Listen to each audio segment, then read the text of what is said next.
Hello, everybody, and welcome. Hello, welcome. I know some people are waiting so patiently. I decided instead of making you wait another few minutes, come to the party. Just want to make sure people can find my link properly. I had challenges. It's the first time I've ever set up a live stream, and I set up a scheduled broadcast, and then I didn't know how to broadcast from that proper link. So thank you to everybody who's understanding that I'm on a learning curve too, just like everyone else. And also I have wonderful sparkling cider, because I don't drink alcohol, but I got sparkling cider that I'm all ready. It takes a few minutes to open this up anyway. So I figured that I would say, come on in, let's start getting warmed up and get our drinks and everything like that. And for anyone who's here, good. So good to see you. Thank you. And is that my lovely friend Curtis? It's so good to see you. And thank you for tuning in. And I'm so happy to celebrate with you. Thank you very much. Yeah.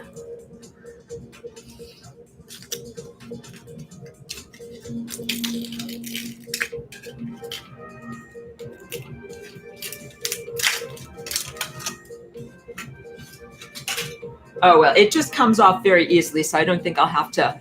Hi, Lucy girl. How you doing? Thank you for tuning in. I have to ask, is it Lucy, do I know you from New York State? Do I know you in the regular world at all? Because I have a friend from back in upstate New York. Hi, Tracy. Hi. Thank you. Thank you. Welcome to the party. I am just getting going on my sparkling cider over here, non-alcoholic cider. But I figured that I would figure out, I am going to actually need a bottle opener. Okay. See, I'm happy I started things a little early. Yeah, absolutely. So yeah. I had a little bit of difficulty with the technological stuff of making sure that my link was proper and everything like that. So nothing like the last minute difficulties in order to make sure everything going. Okay, Navy Blue. We are celebrating the release of my original music. It's in 2 albums that are called Divine Propulsion System 1 and 2. And that's what you hear a little bit of it in the background right now. So this is the release party. I'm going to be telling you all about how I make my music, where this music came from, what I'm trying to achieve with it. And I will actually, at times, just shut up and play the music so that you can hear it. Not a live performance, but I have it recorded and going on like that. So yeah, thank you so much for joining me. Thank you very much. Hello, Mary. Lovely to see you. And hello to your husband too. Yeah. So thank you for your enthusiasm, Bound by Divinity. Oh, no, not at all. Lucy girl, I understand, because your name sounded familiar and I was wondering if it was a Lucy that I already knew. I'm happy that you found me. I'm happy that you're connecting over here, and I hope that I see some more wonderful familiar faces. Hello, Yuka. I don't know if I'm saying your name right. Thank you so much and welcome. We have a lovely participant from Brazil, and I'm so happy to see that. So I think you guys can see I got my awesome disco lights going over here. I got a disco ball going over here and sparkling cider that is non-alcoholic. Let me just go. As I said, the party's officially starting at 8. Let me get a thing so that I can open this up and then we'll begin. So give me another minute. Oh, wonderful. Thank you so much. Yeah, thank you so much, guys. I'm getting a thing to open this up with.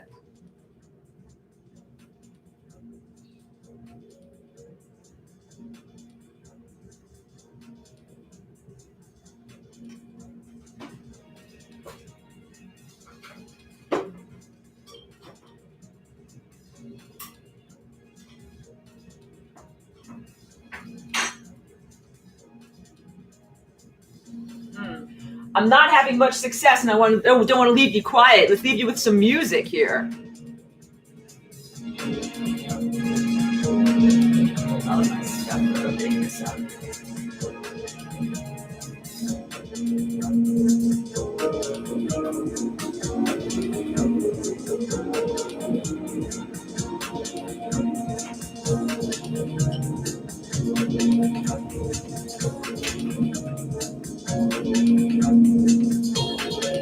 Okay, well, you can tell I clearly don't drink a lot of anything that requires a bottle opener because I don't really have one. Good. Oh, Light of Truth, thank you so much. So Light of Truth is saying that they missed my old lessons video. So look, here's what's going on with me. for many years, I taught a class in a very professorial approach, like a very intellect-based approach to the concept of the flying rainbow lasagna. And for me, that was, I feel like, necessary to analytically dissect things and describe them in a way that everyone can understand. But that's not my real language that I'm totally comfortable with, that I'm really much more comfortable communicating in things like imagery and the artwork that I make, and of course in dance and movement and in music. So I taught my class called Lessons for Full Spectrum Humans for 7 years. And anybody who's interested, I have all of the semesters organized on handy playlists that you can find. They're publicly listed playlists that might be listed under webinars or Lessons for Full Spectrum Humans, and the date of when they were done, and they all go in order.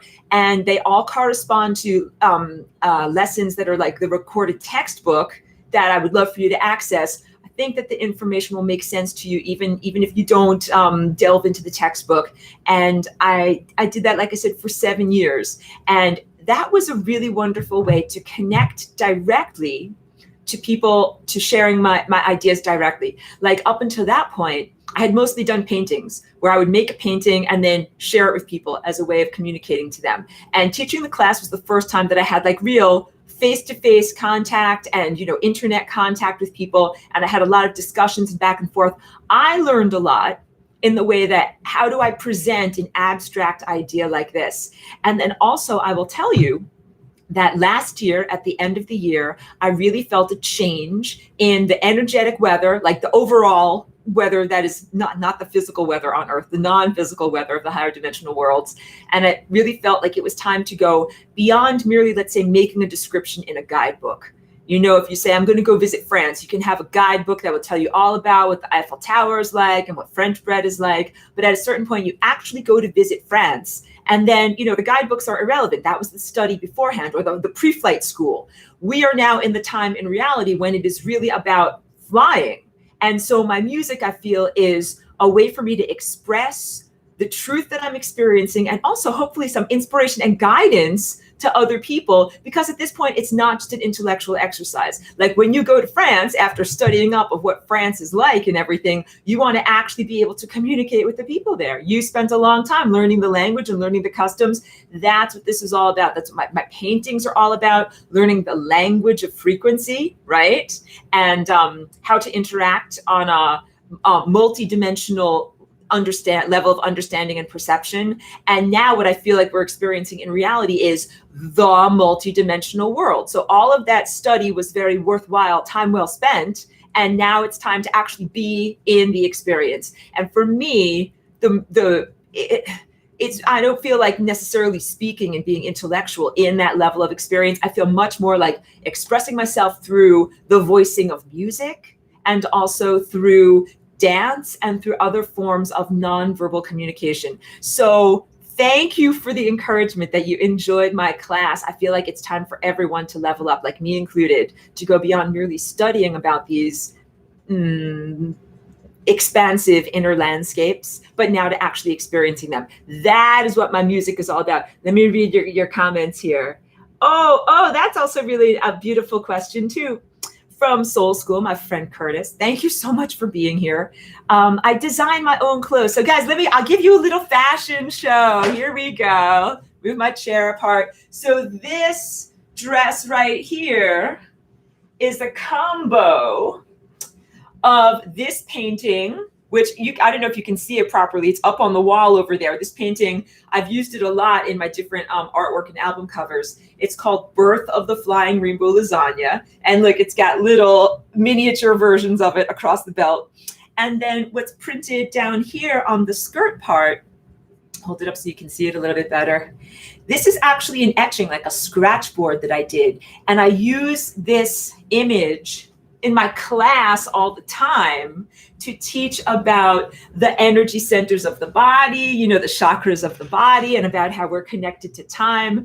So in my approach to multidimensionality, what I like to do is put this artistry and intention into everything that I'm making and that I'm doing. So I found a way that I could get, I can personalize my clothing. I have a official Etsy shop. You guys can check me out. Just do Flying Rainbow Lasagna search, all right, on the internet. You'll find Etsy. And I have lots of dresses there. This one is so new, I don't have it up there yet. But that became the most fun thing also, that I used to, back way before I had the capacity and I didn't know how to use computers and how to do design work and everything like that. I used to go to shops and thrift shops especially. And I used to be like, okay, let's wish for some rainbow stuff. I was only able to find what was already made. And I was always hoping that there would be something rainbow that would be in my size. It became so expansive when I could design exactly what I want. So yeah, about 3 years ago, I found a company where I can design something online and have it printed, but you don't have to get a million of them printed and then sent to me. So that allowed me so much more freedom of self-expression, so I could do leggings and shirts and blouses and dresses and things like that. So people in my town here where I live, they definitely know me as the person who's always walking around wearing a lot of rainbow, highly geometric clothes. But to me, that's another thing where it's like I'm able to share this frequency, share this language, walking around just wearing a dress. It's kind of amazing. Sometimes people just look at what I'm wearing and they're like, I get it. I know what you're talking about with the pattern that's printed on your dress. Some people just think it's a pretty pattern, and that's fair too, because I do try to make the stuff really nice. So, thank you so much for what you say about my clothing. Yeah, I do like to keep it fun. Thank you very much. So it is not made of silk materials. Okay. Actually, I do have one silk scarf available. The only reason I haven't done a lot of silk designs is because they tend to be much more expensive. And I've been trying to keep my clothing affordable, like items under $100, so that they are for everyone, not just for rich millionaires. But I can design some silk dresses, but I haven't really done so. So it's a chiffon, but it's poly chiffon or polyester chiffon. And it's kind of like a light flowing fabric and has a liner underneath it. So when let me just say this. I know when I say polyester, people often think of the 1970s and polyester pantsuits, but there's lots of nice polyester fabrics that have a nice feeling to them. So one day, boy, I would love to be able to print on something like organic hemp, and that would be a total level up also. And I hope that we move into a world where you can grow as much hemp as you possibly want to and have a vibrant economy and everything like that. So, hey guys, it's officially 8 p.m. Thank you. Welcome to my release party. I've just been chatting with the guests while I've been trying to figure out how to open my sparkling cider, because I don't drink alcohol, but I, am fine if others would like to, or if you would like to smoke your herbs, smoke your finest herbs. It's that type of a night. I have the disco lights set up. There will be real dancing. And also I want to tell you all about where my music comes from, why I make it, why I'm doing this approach. I was saying that, hello, well-braced, hello from Humboldt. I used to live up in Humboldt. That was my first landing pad. When I came to California, I landed in Humboldt, not by accident at all, because I was really there in order to be able to learn about cannabis and CBD medicine. And I will tell you, that has been life-changing for me. So, do a lot with tinctures and raw juices and things like that. But I encourage the ingestion in a beautiful way of the organic herb in a respectful, beautiful way. Let me see if I can focus on this, and then I can I'm trying to open this little jar of cider here. Let me see if I got it. I don't mean to be ignoring the guests, but it just takes a little bit of focus. And then we'll chat more, and I'll turn on some actual music. Oh, I've almost got it. I was joking. I don't actually have an opener. I'm using my little pliers because clearly I don't open these type of bottles very often. Oh, I hope I can do it. The technological challenges I have faced today to be able to do things for the first time. We'll get it. Oh my God, I'm almost there. Pray for me, everyone. I need your help. We're getting there. I hear it. It's coming. Oh my God. I think I got it. I think success is happening. This is not like the champagne popping moment I was hoping it would be. I should have been more prepared. Oh my God, I think I almost got it. There we go, guys. The moment. Thank you so much for joining me. All right.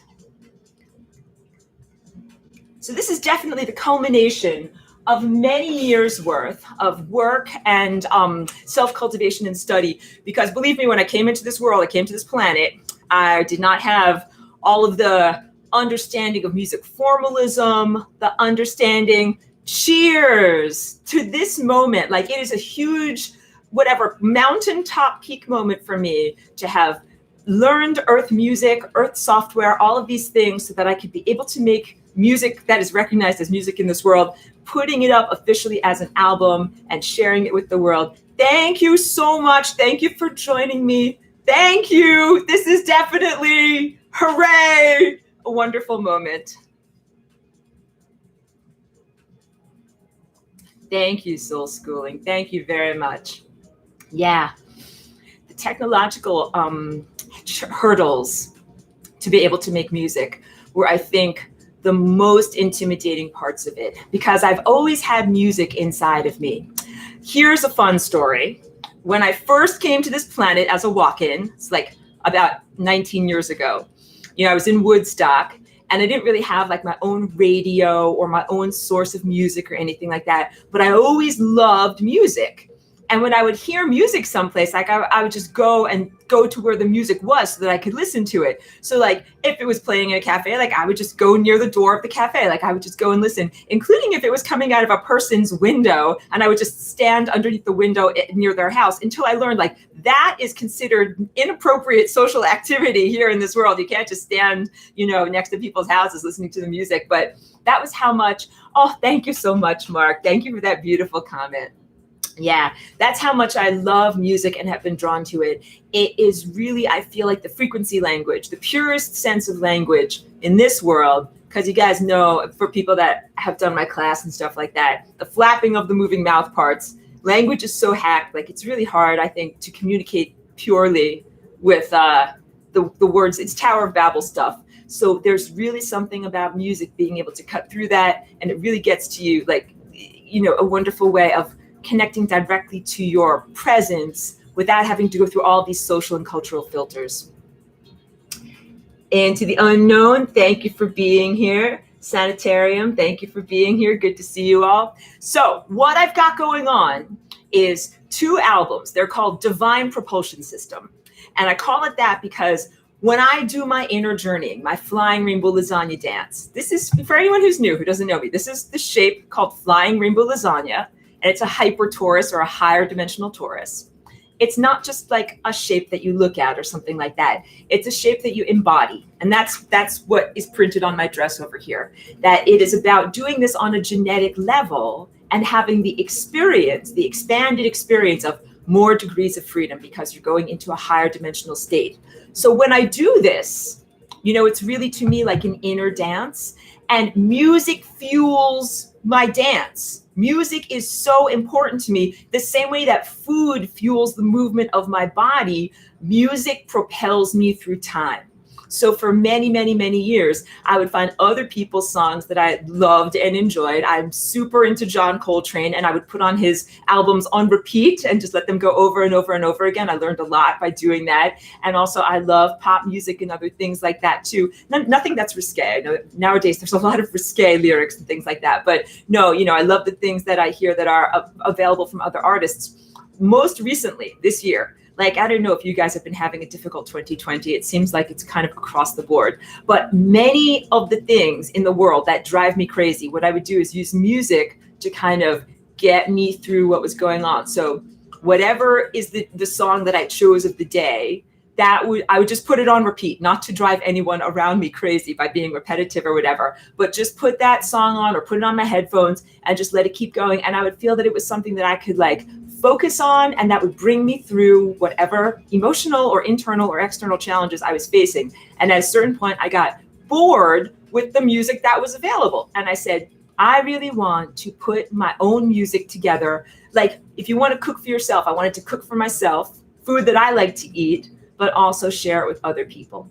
That's the idea behind this music that I'm going to share with you tonight and that I'm celebrating. That, oh, Ellie, so good to see you. Awesome. Thank you. So, and also I know I'm breaking my train of thought or whatever, but I just wanted to acknowledge you. My friend just stepped in. I know, because I sent you the wrong link before, and now I had to change the link. Thank you for understanding. Love you too. I'm hugging you. Yeah. Music as like a way to focus my sanity, music as a way to express things that I feel words are inadequate to express, and as a propulsion system that I use for the inner journeying, for the sense of, like if you put on headphones and close your eyes, like that type of journeying. But really, this lasagna experience, that's also about bringing that inside stuff into the outer world too. So it's about a co-creation too. So I started making my own music to be a soundtrack for this. And I had gotten the software to be able to do this last year. And I did an initial offering called Spaceflight. And it was a real challenge. Like I didn't really know what buttons to push, how to work things, how to do things properly. And so in order to say the things I wanted to say with music, it was like, oh, first I have to jump over all these technological hurdles and figure out what button to push, and then I can do it.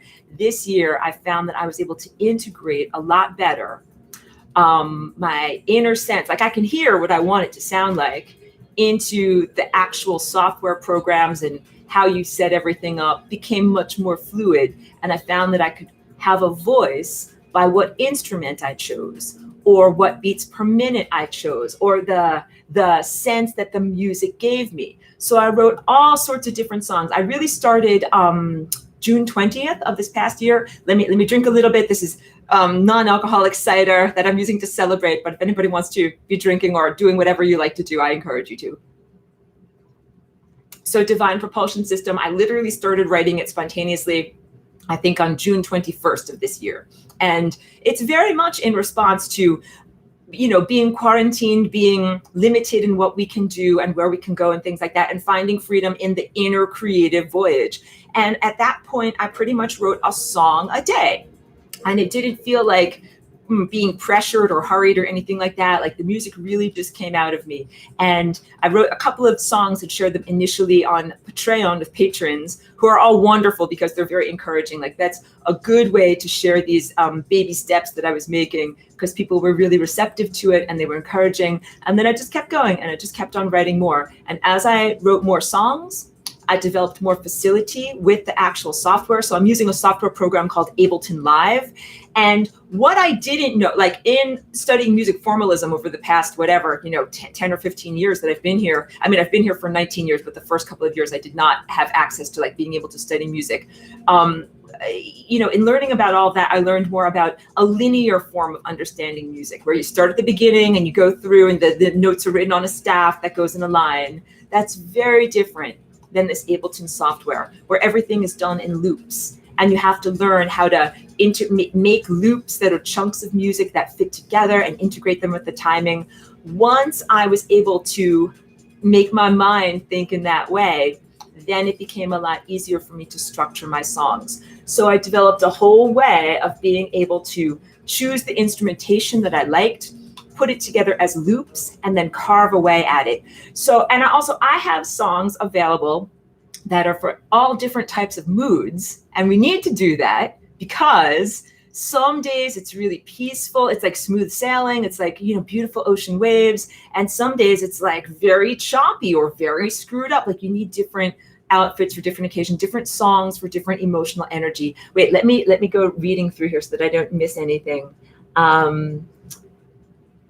Let me see. Thank you, Shireen. Good to see you. Shireen's a patron and musical friend of mine. Thank you. You love Coltrane. I was just reading this article that there's an actual church of John Coltrane, and he's their patron saint. They were saying that he was like the most high deity, but then they had an issue with Alice Coltrane and her ashram and stuff like that. So they had to change their wording and stuff like that. So now he's the patron saint, and you get baptized by Saint Coltrane, and I feel that is apt. Like, what a brilliant musical genius. Definitely fed me in my journey along the way. And someone's also mentioning binaural beats, and that's beautiful. Like, I definitely try to make the type of music that affects us on that level. So, oh yes, exactly.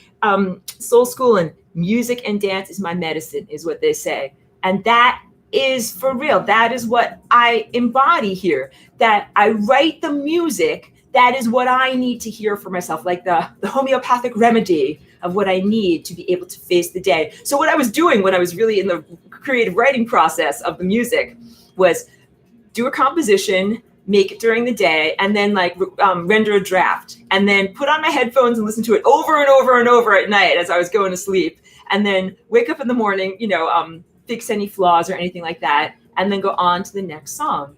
And in that way, I felt that I was like giving myself the exact inspiration that I needed for each day. But I also got to record things, and it really does kind of bring you on a journey. So there's the part 1 of the album and part 2, there's 20 songs, because I wrote a lot of songs and I didn't even really put everything on the albums. But I wanted to, I didn't want to. I had to. I was on a journey, and each song expressed the energy of that particular day. And so when you listen to it through, you can feel how there's ups and downs and different changes like that. And it comes to a culmination, like it comes to a finalization point. It takes you on a journey. That's exactly what it's supposed to do. I have to squint to read, so I'm sorry if I make funny faces while I lean forward, but I want to read and see what everyone is saying here. Oh, let me see.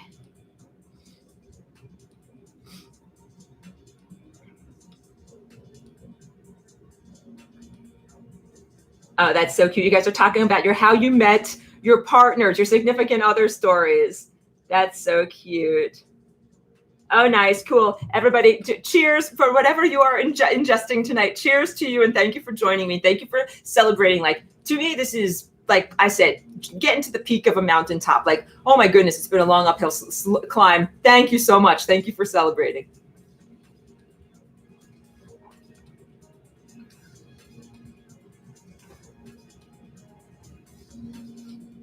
Oh, thank you so much, Kate. Thank you. Okay, so you know what? I feel like time to actually listen to a song. Let's choose a wonderful dance type of song, because some of my songs are very like peaceful, and I put them on in the morning when I'm like watering the garden, and sometimes on like horrible days I need to listen to a peaceful song when I do my dance. And I do an actual flying rainbow lasagna dance.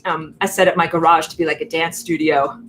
I need something that's like a fun dance song. So sometimes I wrote peaceful songs, sometimes I write fun dance songs. So this one, let's listen to a fun dance song. This one, it's called Stand in Your Superpower. And the title for this came first, but not from me, from one of my lovely patrons on Patreon, who wrote that as a phrase in a comment to something that I had written. And I checked in with them. I said, hey, can I steal that phrase and use it as a title for my song? And they gave me permission. So with attribution to my lovely patron, it's called Stand in Your Superpower. And again, this is a strong song, like for when you need to, have some juice. It's also a really fun dance song. Turn this on, turn it up. I'll stop talking. Cheeky's here. Woo! Where's Cheeky? Where's Cheeky? You want to come on up? Come on up. Yeah.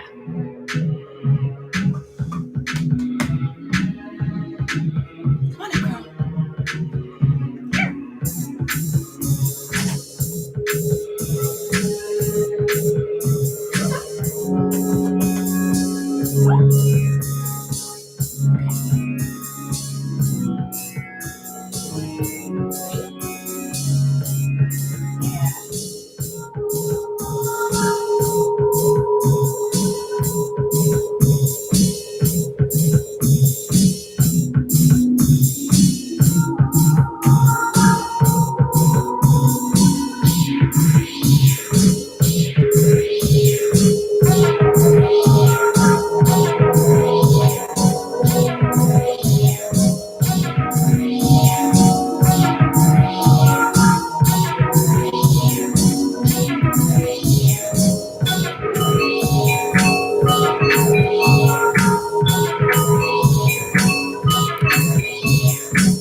Okay, thank you so much. That was Stand in Your Superpower. It's on part 1 of Divine Propulsion System. Thank you so much for the beautiful positive comments. So how do I do this music? What am I talking about here? Although I am learning things like how to play the cello and things like that, initially what I learned to play when I came here to this world is how to play the piano. I have down here a electric piano, not an actual piano. And over the years, what I learned how to do was set up my piano keyboard as a MIDI instrument, MIDI. That means that I can make the keys of my piano, when I press them, sound like anything. And there's various different softwares and plugins and fancy things like that. And Cheryl's a lovely friend who's in the chat. Here's one of my friends from up north. And a lovely gift from her allowed me to buy one of these orchestral plugins that has the sounds of violins, cellos, every single type of instrument. And years ago, like when I was really beginning my musical journey, I said to everyone, oh, I really want to be able to play every instrument of the entire orchestra. And I certainly have never had access, haven't up until this point, haven't had access to all of those physical instruments. So in many ways, getting that software was a huge life upgrade and allowed me to be able to explore sound making with all of these instruments that I don't have, that I don't have the analog version of them, but I have the digital version of them. So that was really how I started this journey. And that was back in January of this year. And of course, it took me a little bit of time to learn how the instruments behave in a digital environment.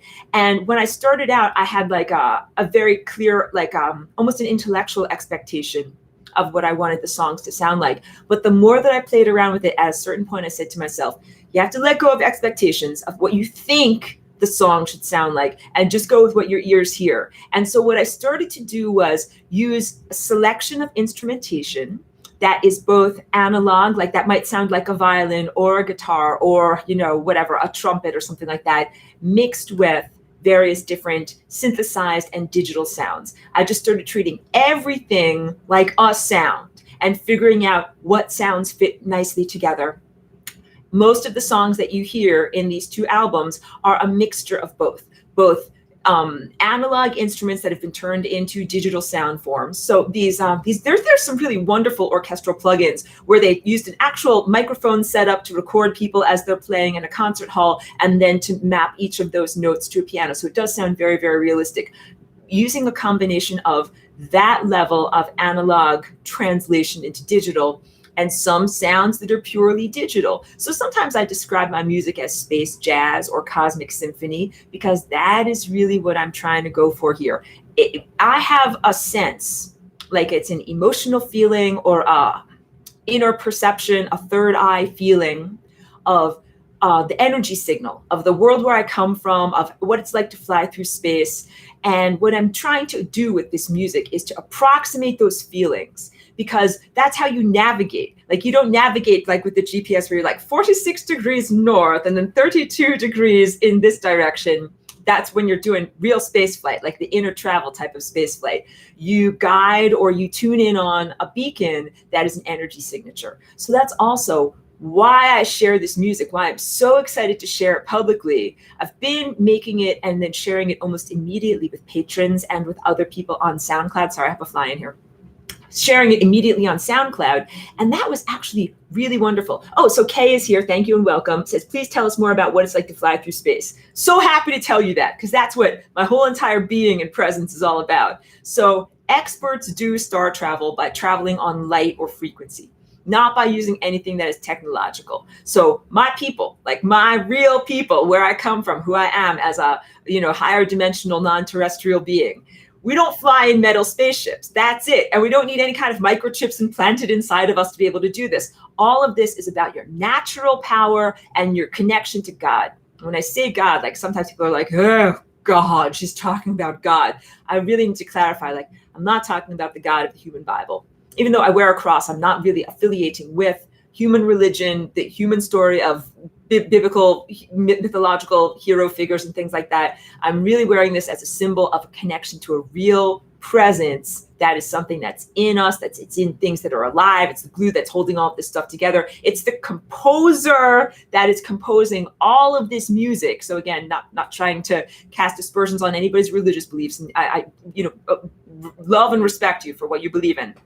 But that's not what I'm talking about when I say God. So I'm really talking about the composer, the conductor, the orchestrator of all of the complex events in reality. And when you fly through time and space and consciousness as a natural light being, you conform to those patterns. Just like music, if I were to be a musician and there's the conductor that is up there saying tap, tap, tap, you need to go here, you need to do this, you need to play louder or softer or play a C or a G, I, as a good musician, I would listen. To me, that's what it is. Like I'm tuning into a divine connection, and that is how you fly through space. So if other people are interested in cultivating this capacity to fly without a clank clank metal spaceship, but you know what kind of a spaceship you do have, you have a physical spaceship called your amazing, miraculous, physical multicellular body here, of course, and all the layers of your being, you know, all the non-physical layers of your being. That's how experts do star travel. So a big part of this, when I talk about inner journeying, it's what's happening with your DNA, how it connects to time. And your DNA is already doing this amazing subcellular dance. It's about cultivating that dance and act that like, you know, the difference between being like a little baby, and little babies like move their arms all around, but they don't really know how to move their arms and legs, or being a highly trained dancer. Like then you learn how to move your arms and legs and do it intentionally.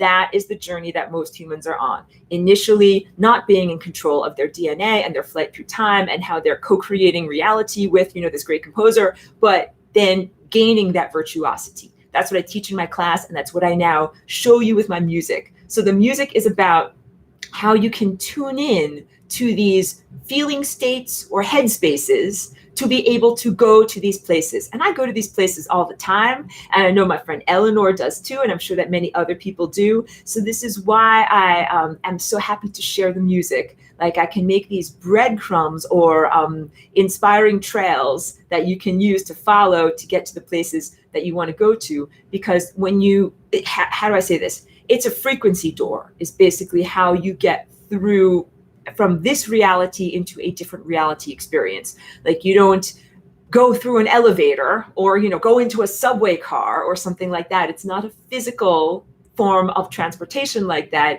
It is a non-physical form of transportation that has to do with changing your internal shape and changing your feelings and then going through a frequency door. So, you know, there are stories in this world, like the stories of Narnia, where the children go through the closet into another realm, or other fantasy stories is how it's presented, that give you the same type of breadcrumbs. You know, the children didn't go like on a car to drive to Narnia. It's not like that. You have to go through a frequency door. So you need to match the frequency of the place that you want to go to. And I even wrote a song called The Open Door that is all about that. And it does contain a type of emotional energy and a groove and a feeling that will help you to feel like, what does it feel like when you go through the frequency door? That is what it feels like. So, you know, for many years, I struggled to express myself with words as I stumbled for my words.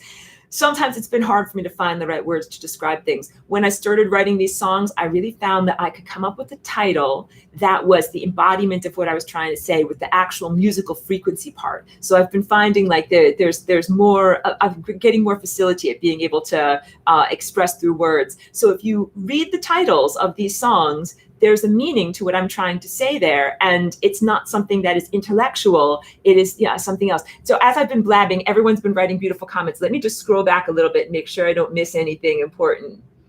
There we go. Oh, interesting. Interesting.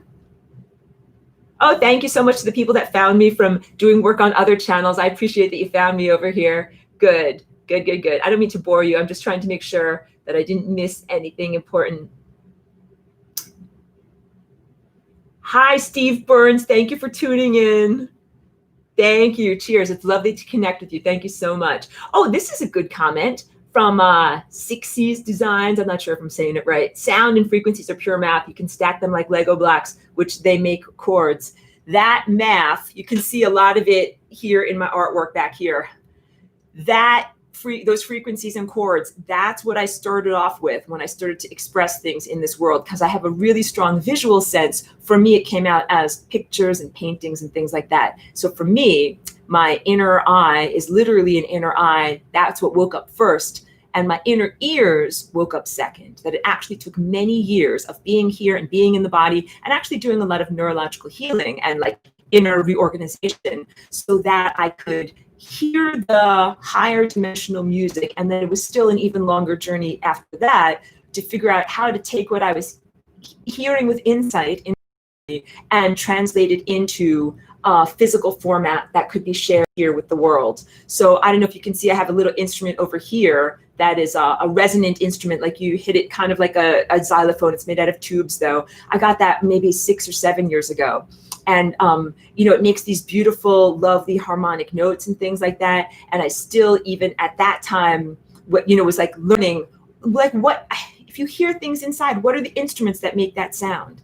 That was very, very hard for me to figure out. I couldn't so for me, digital music is not some soulless, horrible thing. Like, I know that there's a lot of music that is made by either an AI algorithm or, it becomes very quantized or perfected in a way that like takes a lot of the soul and humanness and goodness and guts out of it and everything like that. So I think that I had a sense of like aversion to making any kind of music that sounded soulless because it was being made using digital instruments. And it took me a couple of years to recognize, well, wait a minute.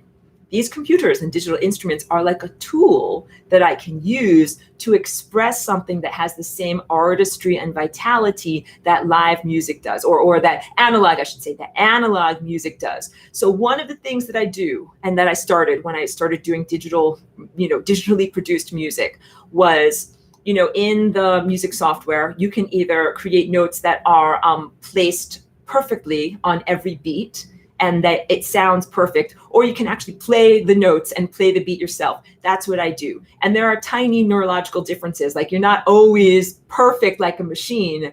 I think our human ears need to hear that. Just like when I do my paintings, I paint all of these things by hand, but it's not just a fractal that was created by a machine that looks totally perfect. There are minor imperfections, or a place where a blob of paint fell, or my elbow got moved a tiny bit and there's a blob of ink or something like that. Those tiny imperfections make it fun and interesting to look at, because it's not something that was just a total like glossy fractal that a computer generated. That's what I'm trying to say. In my music, what I strive for is to maintain the personal touch of a real person, not something that is just digitized or has an impersonal or machine-made quality to it. And so I do that by, basically, I treat all of these sounds as instruments that I play, and I play them. And then the artistry also is in timing everything. That's been a big stretch for my mind and my perception, to figure out,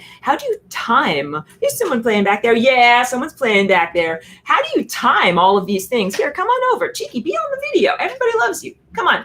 You got to up. Come on up. No, she doesn't want to cooperate. Let's turn this down. Yeah, there you go. She just doesn't want to be on the video. But Cheeky, you have a whole fan club. For anyone who doesn't know, this is my little dog Cheeky. And whenever I would do class videos, she would love to jump up on my lap and lick my face. And those were like the most popular videos. So I shamelessly used Cheeky as the advertisement, whatever, for people to be able to tune in and see things. Yeah, she's a really good lasagna dancer too. I know I just broke my train of thought, but let me tell you about this. When I do my dancing, I'm often like doing floor work, or, dancing from the position of being on the floor. And she would like jump up on top of me. She's like, this is the most fun. Like when you're doing yoga or something, your dog is like, oh, I just have to jump on top of you in that moment. Like, she thinks lasagna dancing is the most fun. And she hears the music and she comes running. And she also knows, oh, you got to keep it quiet. She's got a lot of opinions. She also knows that after the dance party, that's when you get a COOKIE. So she also knows about all of those things too, because you work up a good appetite, and then afterwards you gotta get a little something. So sorry for the interlude. Come on up. And I have a little chair set up over here in case she wants to come up, if you see what I'm doing over here. But yeah, how to maintain like humanism and warmth while using digital technology to make music. So that's been my struggle. And eventually I just had to let go of judgments and preconceptions and say, it's all sounds. Let's put the sounds together in a way that sounds good. And, using myself in order to my own sense of inner timing. That's it. Oh, let me tell you about this. How do I even do a song? I have my own very weird way of doing a song. All right. So in the software that I use, there's all of these different instrument columns that you can use to make loops. And what I do is I start off anywhere with any type of instrument, and I start to make, a little melody or a little background or a little loop or a beat or something like that. And then I add more sounds, more columns, more loops. At a certain point, I have every single instrument that is going to be in the song playing at the same time. Now, if you guys, when you listen to my songs, you'll hear this, like, that's not how it sounds in the end. And it can't sound that way. Like, if you just press play on the entire orchestra of like the drums playing, the cellos playing, the flutes playing, it's like, it's too much all at once. So what you need to do is carve away. So that is what I do. I first set up all of the timing structures for all of these orchestrated instruments playing at the same time, and I do a big recording where I record everything at once. And that's almost like having a block that I can carve out of. Then I go back into that and I erase. I erase the stuff that I don't want. I'm like, oh, I want to start off in the beginning with just flutes. Let's erase everything else. I want to have this part over here where it's just this drum and this violin. Let's erase everything else.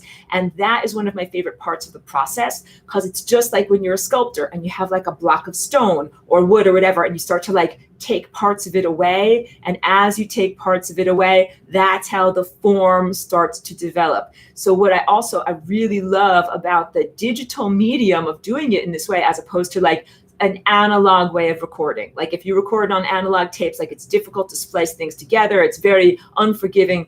You have to tape over things. With this, approach, with this software approach, like if you don't like something, you can erase it. If you want it back, you can make it pop back in there. Like it's very forgiving. And also, if I hate something, I can erase it. And to let you in on my creative process, I hate things all the time. Like sometimes I'm making a song and I'm like, this sounds terrible. Like, no, I hate it. I hate it. I hate it. Like, I don't want you to think that everything is always perfect from the beginning. No, a lot of the time it's like a journey or a struggle where I'm trying to find the voice of what I even want it to sound like. So I'm very experimental. Like, choose a tuba. Okay, let's see if a tuba sounds good. But then I'm also very selective. I don't want to say critical, but like I'm very selective in the things that I leave in the final product, because I'm like, no, I thought that this sounded good, but now I hate it. Get rid of it. And I can be very fluid in that way. That is totally different than the way that I do my artwork. I don't know if you guys can see this painting over here, but when I do a painting like this, it's a huge time commitment, and it takes a long time to like make all of the color studies and do all of the drawings and make sure that everything is perfect and that everything gets like mapped out. I know exactly how it's going to go. It's not as easily an experiment. And also like, a giant piece of wood and all of the energy and time that goes into making something like that. I don't want to just throw it out the window. I don't want to be like, oh, like, let's just try green. And if green is wrong, be like, now I have to get rid of this whole panel. What am I going to do? But on the music, I can be very experimental. Again, I can be like, try a tuba, try a violin, see what sounds good. So in a lot of ways, exploring music has given me this voice and like freedom to be able to just be purely creative and not so worried about the formalism that in the painting, I'm always very formal. That doesn't necessarily mean like that I'm wearing a tuxedo formal. It means that I'm concerned about the correctness of the form. So that's why I do all of these drawings and color studies first, so that I know what I'm doing. So yeah, I need to experiment. Sometimes I need to do things where like, I don't really know what I'm doing, but I'm figuring it out. That's what my music has been to me. And then after I do the music, then I get to actually listen to it and have it reflect back. And I'm like, oh, like that's what I was trying to do with that. And I get it. And so it's like a communication to self, which I think is a healthy exploration for artists to do in reality. Like you don't know quite what you're feeling inside. You make a thing, the thing shows you what you're feeling. And then you're like, oh, that's what this day was all about. So that it's been self-exploration,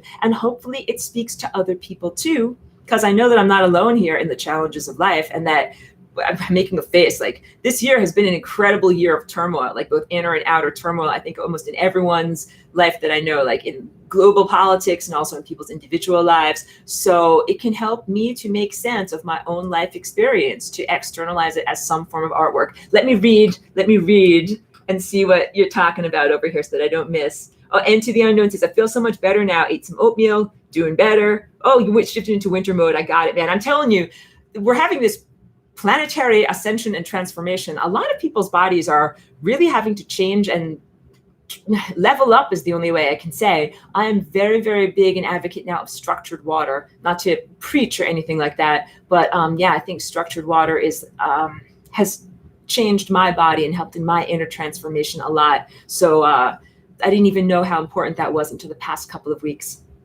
Oh, everybody, I got to tell you, you're making Chiki's day, and I'm going to tell her that she has whatever 60 people who love her on the internet. That'll be great.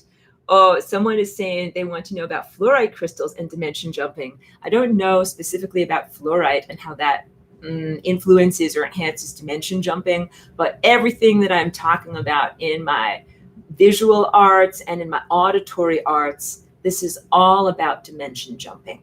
So great question, giving me a good entry into there. Here, let me drink a little bit of my sparkling cider.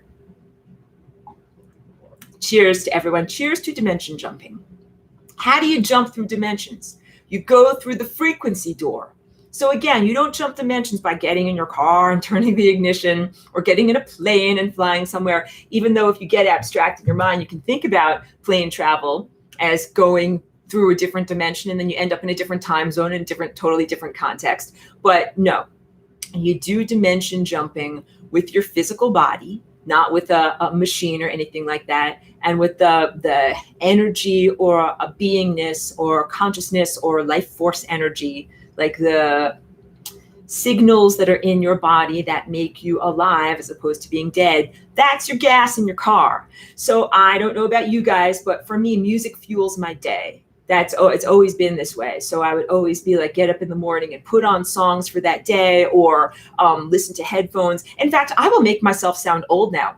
I remember when the iPod, like the iTouch, just came out. Like this is the early 2000s. And that was very transformative, that this thing existed that now could hold like hundreds of songs, and you could just walk around all day with your headphones on with all the songs that you ever wanted to listen to on your little thing and take it with you everywhere. Like that to me was so amazing, because it's like being able to carry a refrigerator full of food with you. Anytime you're hungry, you listen to the songs you want to listen to, because up until then I had been more familiar with just having like a library of CDs or something like that. So I love, oh my goodness, the first time that I ever got something like Apple Music, that was whatever, 6 or 7 years ago. That was amazing to me, because it was like all you can eat buffet of any song that you want to listen to at any time. That became that. I gorged myself at the buffet of music. I listened to everything from abstract French jazz to, every single song that David Bowie ever wrote, to all these different, everything in between. Because literally with music, like what goes in is what comes out. So just like with your body, if you put junk food in here, then not very good exercise comes out of your body. Not very good fitness comes out. If you put health food in here, then you're able to run and do great stuff. I feel the same way about like junk music. Again, not harming anybody. Your tastes are your own. But there's a lot of junky music like on the radio and pop stuff and stuff like that. And I think it's gotten junkier. I will now rant. I will rant against auto-tuning voices and quantizing and stuff like that. Like, you know what I'm talking about. All the stuff that makes music sound synthetic and dead and empty, as opposed to alive and vibrant and something that really feeds you. So when I say junk food, like junk food has empty calories, doesn't really feed your body. Junk music, it's empty calories. It can get stuck in your head. It can go inside of you, but it doesn't really feed you, motivate you, give you that driving energy the way that real, like nourishing music does. Oh yeah, someone's talking about Fruity Loops. I have not used it, so I'm not familiar with that software. I've pretty much used Ableton Live for the past 2 years. Now I feel like I finally have a good grasp on it, so I might branch out to some other software soon, but it's like taken me a little bit of time to even like get my footing. But I think once you learn the setup on one of these types of software systems, I think then it becomes easier to learn another one. Like if you learn one string instrument, then I think it's easier for you to learn future string instruments and stuff like that. Let me see what more people are saying here. Oh, good. Yeah, that beautiful. She's talking about microtones. There are so many fun and interesting things that are happening now with instruments that are not just the standard keyboard of white and black keys and whole notes, but that are set up in a completely different way with all these little light up LED lights that you can do. Just really exciting. I haven't explored any of those things, but I do have a new synthesizer keyboard that's coming that allows for more self-expression, because I do enjoy the formalism. I had to learn music formalism, like, C, D, E, F, G. I had to learn the notes of the piano, and I had to learn how notes are organized in this world. And I feel like it's good to have a common language so that I can speak with other musicians. Like if we say we're playing a G, like I know what that is, but that's like learning the language specific to the country that you're in. It's not necessarily a language that fits every place and every context everywhere. It's for this place here now. So that's a big important thing to understand for anyone who is a human learning frequency language or learning math or learning to express yourself through music, that there's a cultural context and a biological context to expressing yourself in certain patterns here in this time and place. But when you go to a different time and place, like you could think of it as another world or another realm or whatever, another star system, the sounds and the musicianship is different there. So what really matters more in terms of musicianship, music, and personal artistry is your vibrancy and your desire to communicate, not how many songs you have memorized. Keep that in mind. It is not about whether you have memorized every single song that Mozart ever wrote. That's not the most important thing. The most important thing is, how do you express truth through this medium that's going on right here? It is time to play another song. So since I was talking about going through a frequency door, hey, how do you go through a frequency door? Or someone saying they still carry around a ton of vinyl, save that vinyl. Like, I think that is really worthwhile stuff. And I think like just so many things, digital will go totally out of favor. And then it will be all about going back to the vinyl and everything. And I think that they'll make even better record players. Maybe they even have them now. Let me play another song for you. This one is called The Open Door. And it is literally about going through a frequency door. And this song was a really good example of how I played with both digital recordings of analog instruments, like actual flutes and actual instruments like that. But then I also use a lot of digital sounds that have artifacts and reverb and things like that on it. So when I write these songs, I often think like, how would actual musicians play this song? Like I could imagine an actual flute player. It would take a lot of creativity to be able to find some way to say on a live stage how to make like these echo sounds or these reverberation sounds. But I'm sure that would be a fun and worthy project for the future coming up. Less talking, more music. Let me play The Open Door for you. And again, this is off of Divine Propulsion System 1, the first half of this double album. Let me play it for you.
Thank you so much. Thank you to all the beautiful comments. I think you guys could hear what I was talking about there in terms of a flute sound, real piano sound, and working with these claps and snaps that have digital echoes and reverbs put on there. And that's something, again, if I try, I'm not very musically literate, but I don't even know how that would be musically notated. You know, like how you'd represent a quarter note, but then this many echoes after it. In many ways, I think we got to figure out a new musical notation or stretch in some way of how we're going to be able to communicate with future generations, you know, how this music is meant to be played. But thank you very much. And I play these songs, like I said, I'll write them during the day, and then at night I get in my pajamas. I put on my form going into my dream activity, and I feel like I go on an inner voyage, and the music is the fuel that is propelling me on this inner voyage. And I also feel like it's unhackable. Things like words to me feel very flimsy and able to be misinterpreted, and that can send your mind in the wrong direction. Like, I think the mind in many ways is not an ally in trying to like find the doorway to freedom. And it's a struggle to be here. And I feel like 5G is really an assault, that I often feel a lot of like things trying to come into me, intrusive thoughts, intrusive energies. It feels like I have to be really, really strong and coherent to stay connected and keep my own thoughts and my own feelings. One of the ways that I keep up the energetic firewalls is I put on a really awesome song that I love. So I do use the open door a lot. And sometimes I'll put them on repeat. So behind the scenes info here, when I write a song, I always write my songs so that they sound good on repeat, because I also recognize that is a modern cultural artifact. When songs were mostly on vinyl, there wasn't an effective way to just repeat one song, even though I know that there was a way to kind of like make the arm return after it gets to a certain point, but not the same way that we have with digital or streaming music, where you just press the repeat icon and then it goes endlessly forever. So when songs were written mostly on vinyl albums, it was like, oh, you put on side one and you listen to every song in a row that's going on side one until the record ends and the arm comes off of there. But now that we have the repeat function, more people, if you like really, really like a song, or if you want to meditate or really get into something, you put it on repeat. So how do I do this? How do I make a song that sounds good when you join the beginning and the end together? And mostly it has to do with the dominant instrumentation or frequency, what I'm starting off with and what I'm ending with. So I do that as part of my song editing process. You know, I told you that I record everything as one solid chunk. I call it the kitchen sink.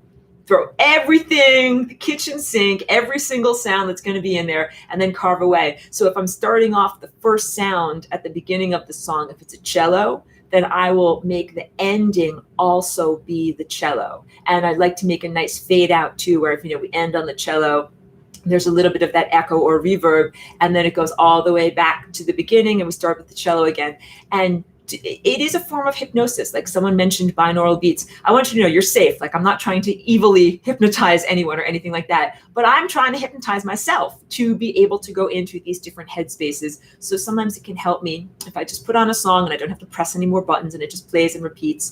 And every time the song, you know, goes through a cycle, I feel like I'm able to focus on or listen to a different aspect of it, or get a little something different from it. But then at a certain point, you're like, okay, I've listened to this 20 times. Like, I'm done. You have to have a variety of songs. Polly P mentioned Jethro Tull. How I adore Jethro Tull and admire his artistry and feel that he is an excellent musician. And I know that he started off as a rock and roll flautist, but then he ended up actually doing work with the symphonic world and with orchestra instruments. And I think that's a beautiful musical journey. Very technically skilled. Oh my goodness, like how inspiring is that?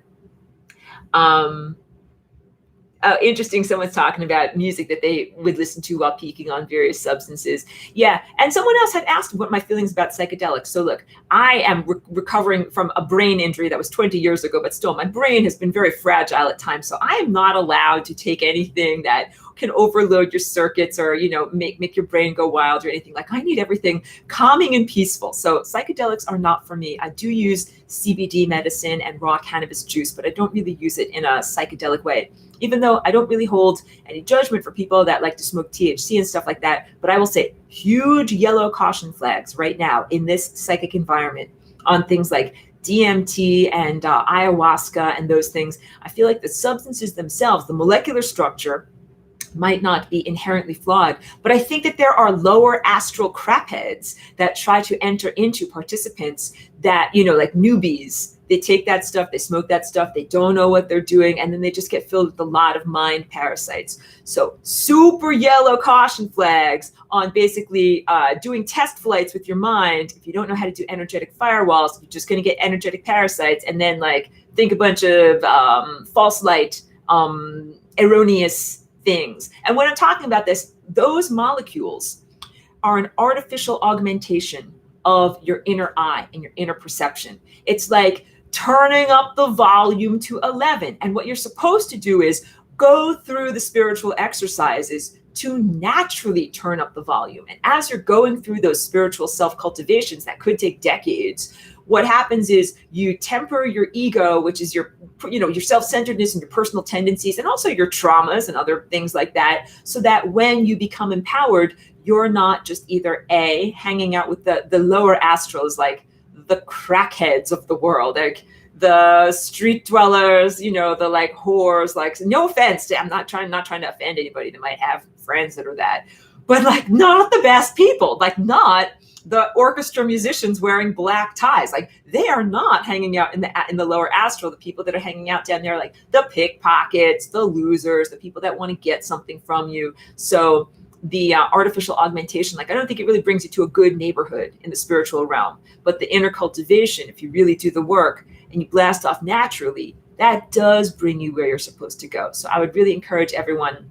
lose the training wheels. Don't even go with DMT and mushrooms and all of these things. You're not really going to get a good nourishing meal from that. The meal has a lot of maggots in it. And instead, go for the real nourishment, which is when you're able to do all of these things on your own.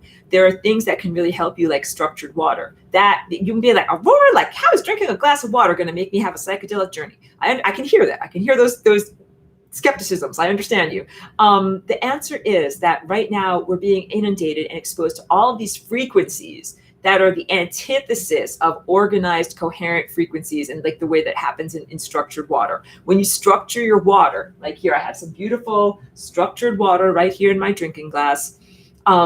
This is like a liquid crystal that has organizational principle and cohesion or coherence. And when you put it inside of you, it helps your body's cellular structure be organized and coherent, even in the presence of crapola frequencies like 5G and Wi-Fi and all of the false light that is in this world. So right now, everyone is in a battle. Like if you're trying to go through the frequency door, you're trying to become totally pure and clear and organized like this. And what's happening is you're having mud and poop thrown at you by all these different forms of technology that are there intentionally to try to pollute you and make your journey harder. So I understand why people embrace or go towards the augmentation of taking a psychedelic molecule to try to help them to break through the crap that is being slung at you all the time. But I still feel like in the end, you're losing more than you're gaining by doing the psychedelic adventures with an actual molecule. And you can do psychedelic journeying naturally. And that's actually what we're supposed to be doing. That's actually what we are doing right now in this moment. So we're having this amazing planetary ascension. Hello, it's on my shirt. Planetary ascension, which is like basically naturally tripping. So instead of thinking that you have to take LSD or, some kind of special molecule to make your perception go like this, understand that those are the training wheels for what is actually a natural experience that is ongoing on this planet. And if you really got rid of like the piggyback frequencies that are on the electrical wires and things like that, and if you got rid of, like I said, Wi-Fi and 5G and the Starlink satellites and also all of the fluoride and GMOs and the toxins in food and water, if you got rid of all of those impediments, you would already be tripping. and you would be experiencing this ecstatic and divinely connected and empowered state that really that is what the evil alien agenda is all about, to prevent you from reaching your greatness, to prevent you from standing in your superpowers. Everything that I'm teaching about and trying to exemplify to you and inspire you towards is about becoming your true super beingness, becoming your greatness and doing it naturally without the need for any technology. And it's an amazing amount of freedom. So, you could say music is a technology, blah, blah, blah. Let's say it's a naturally occurring frequency, and you can sing and do other things too beyond the digital expression of music. I know I've been chatting away here. Let me read more of what people are saying. Oh, yeah, that's right. Sky Lizard Girl is saying also use the last beat as the first beat. That there are ways of doing that so that it has a good swing around, and then when you do it, it feels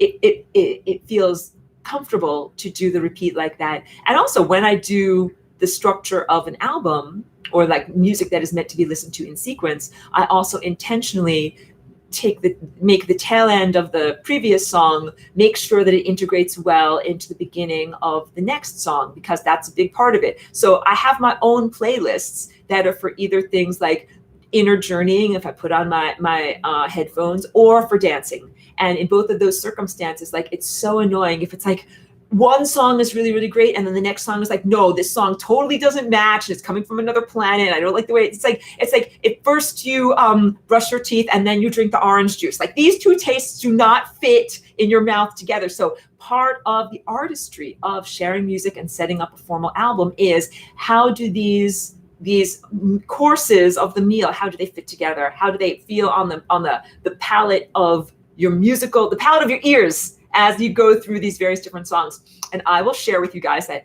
I listen obsessively to the stuff that I make. So I listen to it over and over, and I also listen to it in sequence over and over before I share it formally with the world, because I am totally a perfectionist about this, and I want it to sound good and be, like, presented well and in the right order. So everything about what I make is very thoughtful, and is always me trying the best that I can to express through, limited and flawed materialistic mediums, something that is really finer and more higher dimensional or more connected to God or divinity. So one example of a song that, like, I'm not totally happy and thrilled with is a beautiful song. It's on the first part of the album, called A Plant Reaches Up. And I wrote this song, and it has this feeling of a lot of going up, going up. I'm not singing in the song, but I'm just portraying it with my voice. That's what the instruments are doing in that song. And at that point, I had a software that allowed me to make violin sounds, but they have a little bit of a lag. So it sounds good if you're playing something slow, sounds good. But if I try to do ba ba ba ba ba, it was like a little bit laggy. And I wrote that song when I had that particular software program, and then later I leveled up and I thought, should I go back and fix that? Should I change this? I tried to do all of these things with music editing to make the violin sound better, and I will tell you, it still does not sound exactly the way I want it to sound. So that is my big self-criticism. I'm sharing it. I'm sharing my vulnerability with all of you guys, that I think it's a good song, but there's a little bit of a lag on those violins that if I had it to do over again, I would do it over again. But also, I kind of feel like at this point, that song is in the rearview mirror. And I feel like this whole entire experience that I've been going through, along with many other people in this year, like, this year feels like time is accelerated and everything keeps on moving really fast. So what was relevant last week is not always relevant now.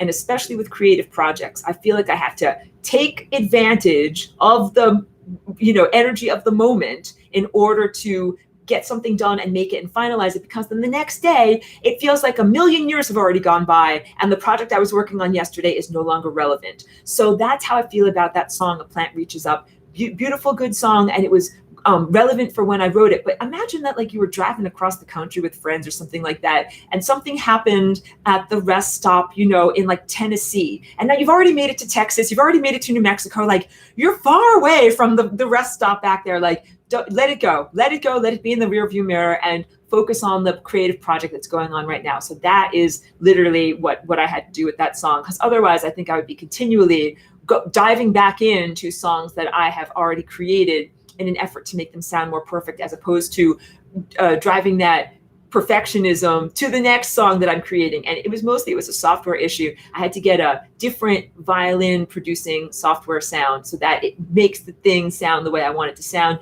And also I got some other synthesizer controllers that are pretty wonderful to be able to make something sound like bop, bop, bop without any lags inside of there. So this is like super picky detail stuff, but when you're an audiophile or a musician or whatever, like if you listen and you really listen, like something that's just a beat off, like a little bit of a lag, it can drive you crazy. So that's where I'm coming from on there.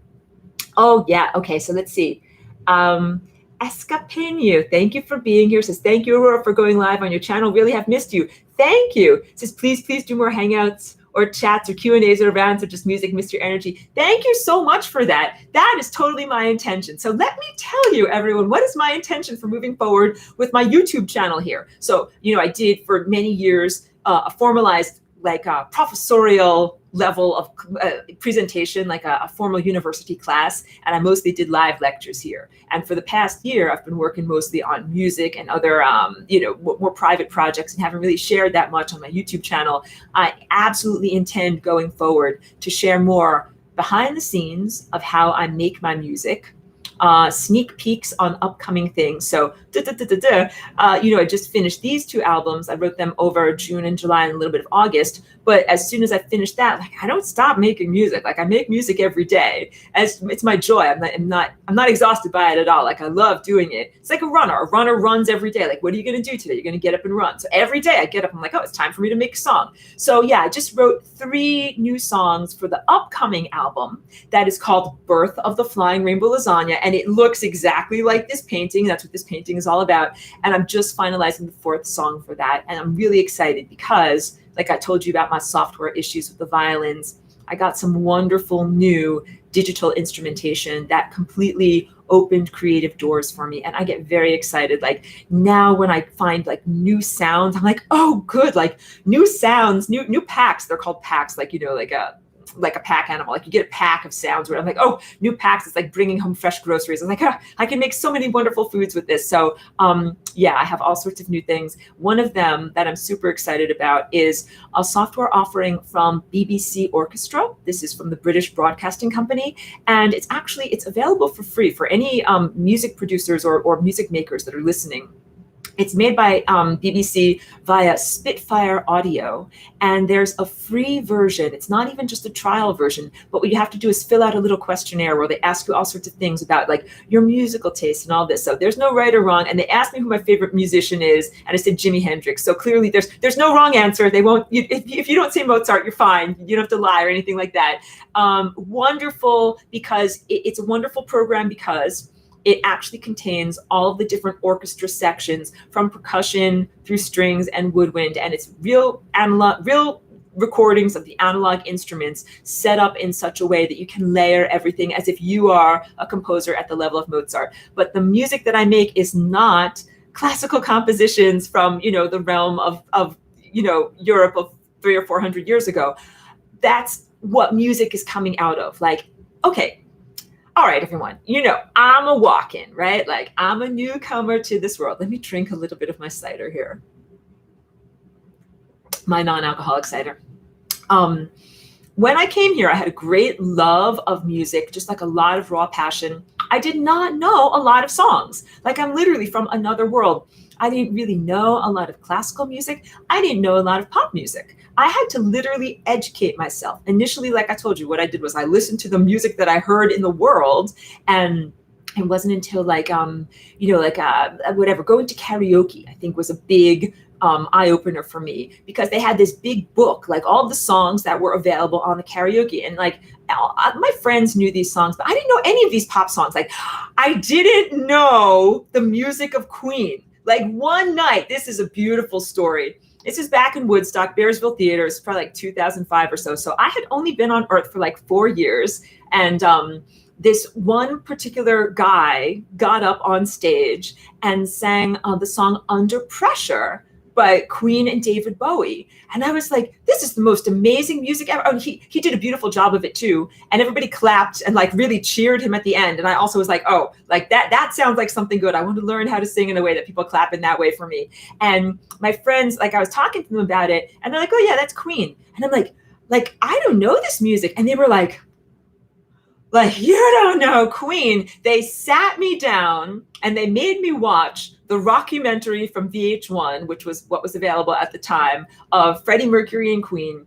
And it blew my mind. I didn't know about these people. I didn't know about this guy. I didn't know about his persona and his artistry and all of that. I was totally amazed. And then what I did was I listened to all of those songs the way that you study, like, you know, anything that you want to learn. I'm like, okay, like I'm going to read the words. I'm going to learn the music. I'm going to,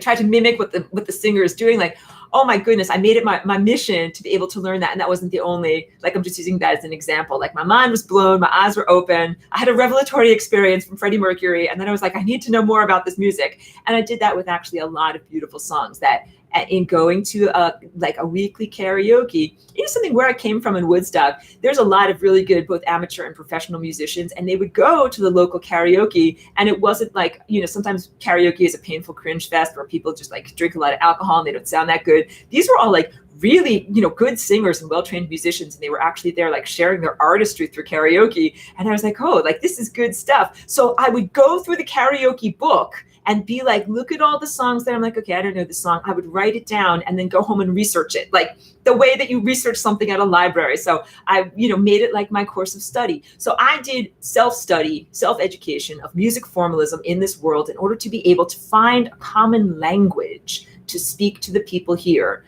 Because, you know, I'm coming from a different level of perception. I'm coming from like a different world. And it was challenging for me to find a common ground.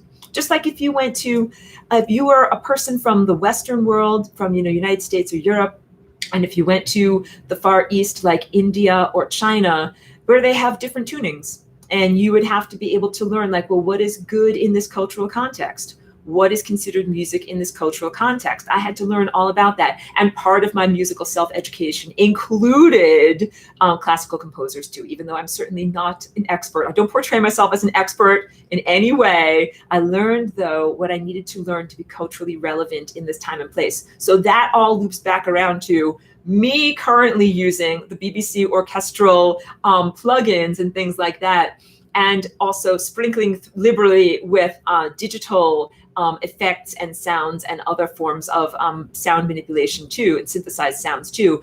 I make a mix. I make a mashup of both these formal classical conservatory, you know, instruments that come from many hundreds of years ago that people played for a long time, and instruments that are so new that no one has played it for a very long time and it's not even codified. So like there's some, I call it DJ instruments. One of them is called Push. It's made for use with Ableton. And it's kind of like a square that has all of these light up buttons on it. And the buttons can sound like whatever you want them to sound like. It's totally amazing. And the buttons also are sensitive. So if you touch them, if you press hard, it sounds loud. If you press lightly, it sounds light. And that is its own level of artistry that can be explored in the same way that a physical drum set or a physical violin can be explored. So many amazing things like that. So that's what my most recent offering is really all about. A combination of this more symphonic set of instrumentation and also digital artistry put together in that way. And again, I call it cosmic symphony or space jazz because it is not like, it's really not like any of the other music that is available on this planet. And that's intentional. So when I started to make my music formally, like last year and this year for Spaceflight was the first thing that I made, but definitely for this year too. Like, I'm not trying to sound like the things that are pop music on the radio here. That has already been done. It's already established. What I'm really trying to do is make cosmic music that is available, like accessible, I should say. That is accessible to your knowing and your aesthetics and your appreciation of the people of this time and place. Just like anything, if I wear a dress, you have to think about how it's going to be taken in the context of this world, in the context of this style. So everything that is a communication or a fashion or a style or a music or an art is being taken through the cultural filter. So I had to do a lot of self-education to be able to say, how are my things going to be taken through the cultural filter. But then at a certain point, I throw that out the window and I just make the music that I love and that my body wants to move to. And then I find the other people that are like, yes, like we've been waiting for that. That's the taste we've been looking for the whole time, is the taste of the lasagna. Let me read a few more comments and then I'll stop talking so much and just play some music for you. Someone's talking about 432 hertz versus 440. Is that Chris Enkovich? Because if it is, it's good to see you. And I haven't connected with you directly for a long time, but that's like a long-term participant.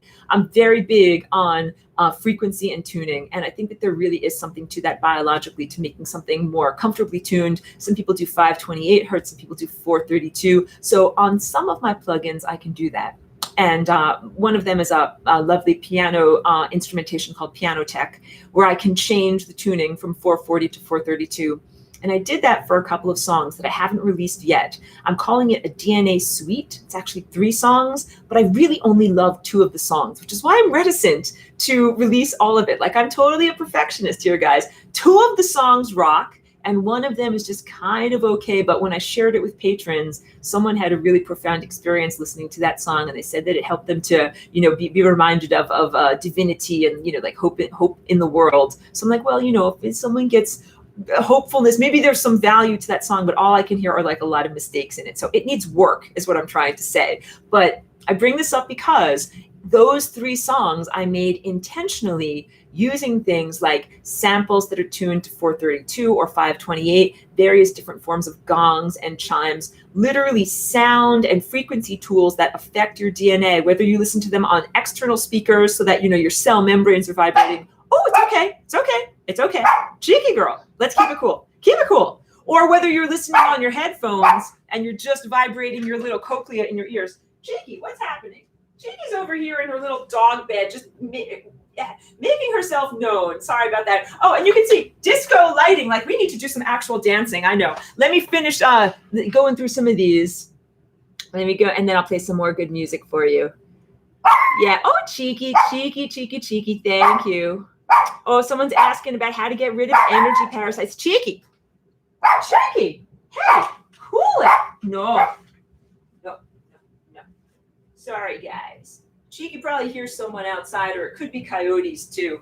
We have coyotes that come through, but not on our street, but they come through and sometimes they howl, like really howl. I can't hear it and we have a fan going, but she might be howling back at them. Don't howl at coyotes, Cheeky. We're doing a video. Let me see what more people are saying. I want to play more music for you guys. Yeah. Let's see. Oh, interesting comment there. Sky Lizard Girl says, the people of this time period have no idea what's coming for them in the future. I know, and I align with the positive things that will happen in the future, but I know that there are all sorts of different types of timelines and experiences. So yeah, Cheeky is being a little bit vocal. When, right now she's barking, but when sometimes I sing or play certain frequencies, she absolutely howls along. And she loves it when I do like overtones singing. If I sing like, ooh, like she will jump right up and put her face like right in front of me. Like, she loves that. But she also hates the sound of things like motorcycles and garbage trucks. Like, that must sound like so horrible to her ears. So Cheeky is my sound engineer and critic. She tells me when something doesn't sound good. Because like, if I put on some of these digital sounds, sometimes she runs out of the room. And also very high screechy violins. She will run out of the room. And I'm like, okay, clearly the sound engineer is telling me that does not sound good. Let me read a few more things over here. This is nice. Into the Unknown says, I look for music I can feel. I want to get goosebumps and feel a spinning shiver going up my spine. That level of sensory confirmation is what I go for also. And I try to put that into my work. So I do a lot of things with arpeggios and chimes that go like or and all sorts of other digital effects that I can do. Like, I have so much fun during the songwriting process. I will like put things in and like just press buttons and see what it sounds like and feel how my body reacts. Like, if I make this sound, how does my body react? How does this sound feel? It is very much a taste as you go type of cooking. Like some people have a recipe. They're like, I know exactly what I'm doing and I'm going to do this, this, this, and this. My approach to this type of cooking, quote unquote, I don't necessarily start out with a recipe. And I feel like I don't want my songs to be formulaic anyway. So if I did a song in the past that was successful, I'm not going to start off in the same way. Oh, and also I should tell you, none of my songs are like, the verse, chorus, verse, like the structure of what most people are familiar with in terms of music. None of my songs are like that, but that type of music is lovely. Like I like the music of the 50s, 60s, and 70s that often was structured in that way. There's beautiful songs like, the Motown music and things like that. It was popular on the radio, does have some very nice senses in it.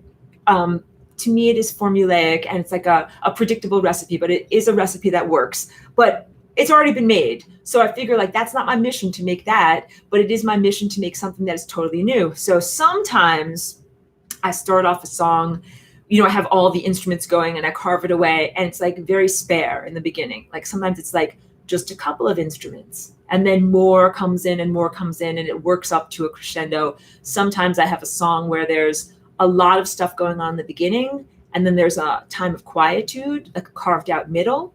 And then there's more stuff that happens in the end. And some of my songs take you on a journey. Like one of my recent songs, it's on the upcoming album, it starts out kind of a little bit tentative and maybe even a little bit fearful. And then it goes into kind of a dissonant time with like a crashing techno beat in the background.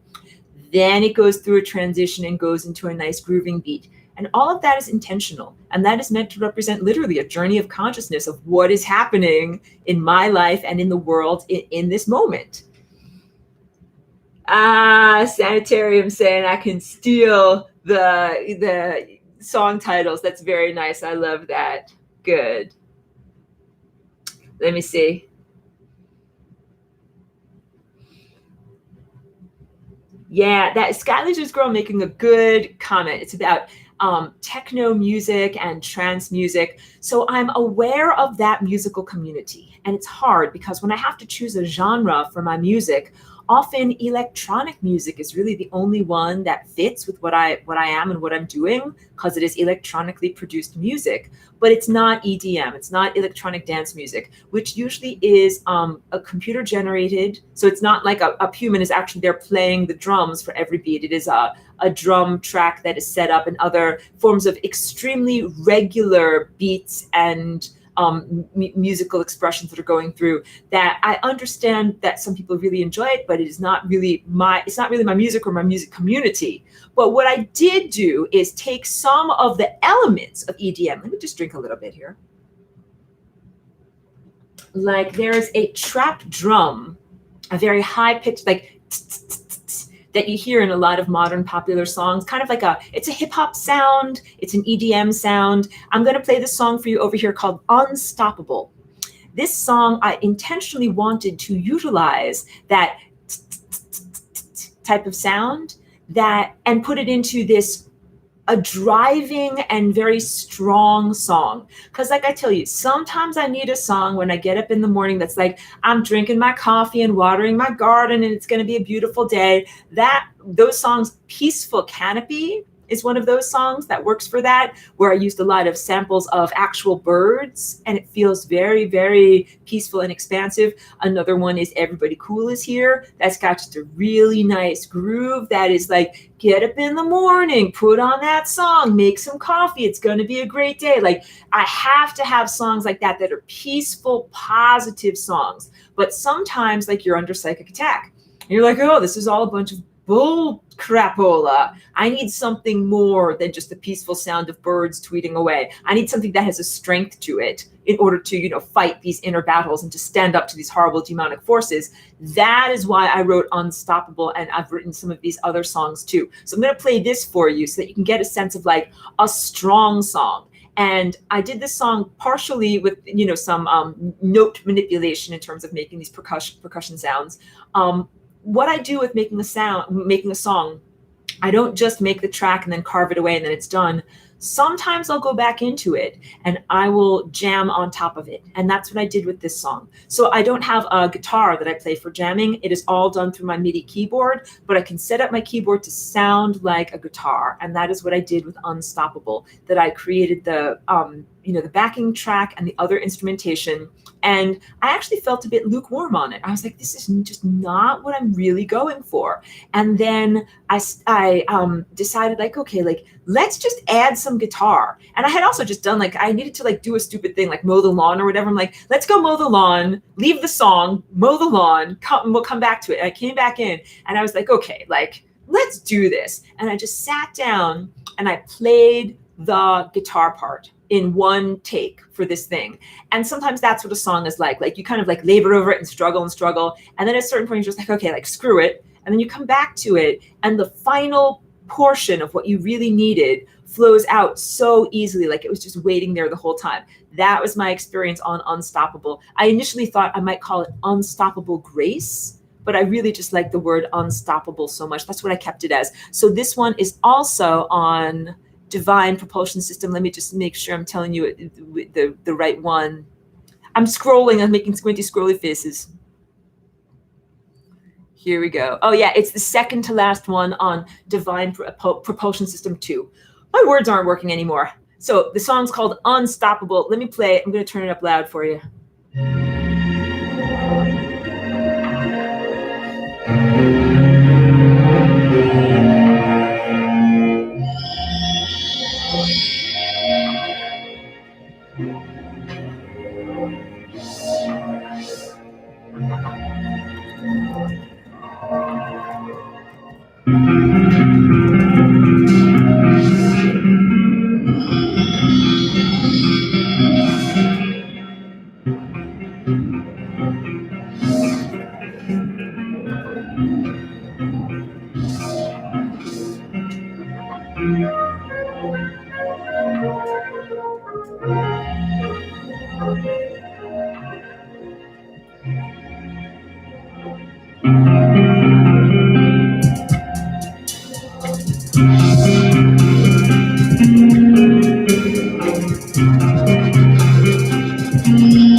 So that song had a lot of digital instrumentation in it.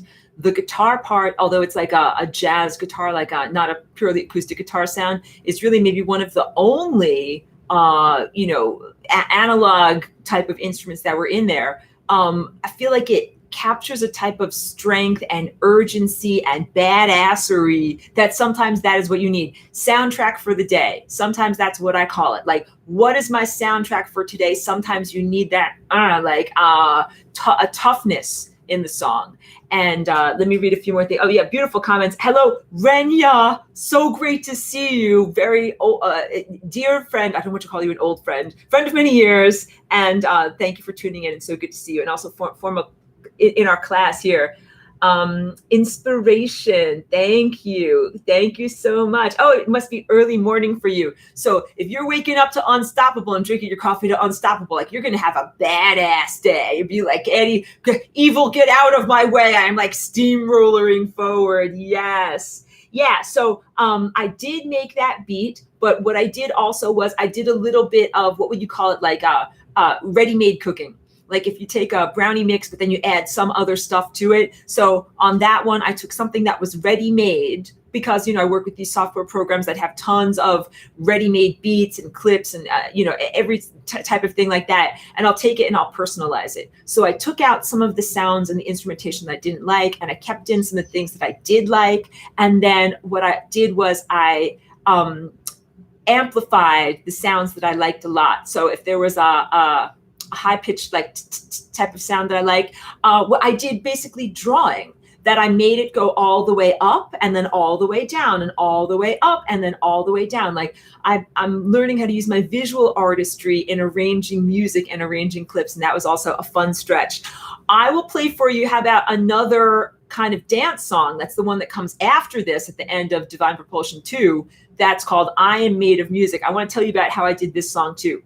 So on this song, I wanted to make a fun dance song, and I did not actually do home cooking from scratch all of the beats that are in there. I used a lot of the ready-made ones that came with Ableton. What I did was I used them the way that you would use an instrument. So you'll hear a lot of different beats at different times, and you'll hear them overlapping in different ways. And that was a huge challenge, to integrate all of these different things that were moving at different rates, but find a way to artistically stagger them throughout the song so that it actually sounds good. So again, it's a nod to the world of electronic dance music, but I don't say that that's what I am. I'm not a DJ. It's not my gig. It's not exactly what I'm doing. But I wanted to make a fun dance song that's along those lines. So there's also a lot of other wonderful instrumentation in the I Am Made of Music song. And that's also the first song where I really got it together to be able to use my microphone and some other voice processing software and start to do some vocals in the background. So that's the next thing that is coming up on Birth of a Flying Rainbow Lasagna. On the next album, there's a lot more vocals, and not necessarily lyrical vocals, like where I'm singing a lyric in the English language, but a lot of singing like, ooh. So, and that's also, that type of singing is how I feel the most comfortable and how I usually sing as part of my meditation and self-expression practice. And I've been doing that spontaneously since I came here into this world. So in the future, I'm sure I will write some more lyrical type of songs, the type of music that expresses things through the English language or in that way. For right now, what I'm doing is using my voice as an abstract instrument. And what was the technological hurdles that I had to figure out was how to hook up my microphone, how to make it go into the software, how to, there's so much to be said for recording a voice so that it sounds good, not just so that it sounds, not that impressive, let's say. So it doesn't sound that great. There's all sorts of things that you have to do to it other than just plug in your microphone and sing into it, like different ways of amplifying it or processing it or putting a reverb on there. So I had to learn about all these things. So this song, I Am Made of Music, is one of the first songs where I was learning how to do that. And I treated my voice like an instrument, the same as you would treat a violin. I feel like things need to be balanced in a composition. And actually, when I make the music, I listen to it on monitor speakers out here. I also listen to it using my headphones. And what I'm trying to go for is a sense of like a sphere of music that is totally surrounding my entire skull. So when I do the mix, like adjusting the volume levels of various different input devices, I do try to make it so that there's a balance. It's not like the drums are super loud and very far forward, or the violins are very loud and very far forward. So I know in a lot of pop music, you have the music is towards the background and the vocals are towards the front. And mostly what people are focusing on are the words in the music, and the music is secondary or incidental. In my work right now, that's not what I was going for. I wanted to integrate the voice as another instrument, as a part of the frequency tools that I'm using to express through here. So that's on the song that's coming up. Let me read a few more things. Oh, someone's saying cannabises. I'm all about cannabises. Allison says, the deep resonant notes give it that sense of toughness, while the lighter notes pushing and floating above, lovely and empowering. Thank you. I think empowering is the word that I was going for on that. Like sometimes you need a song that has a lot of backbone, a lot of, attitude to it. Oh, really nice. Oh yeah, Polly P. So Polly P's talking about Pink Floyd. So again, I didn't know a lot of Earth music when I first came here. I had a job doing custom framing in this particular art store. That was like in 2005. So I was like very new to this world.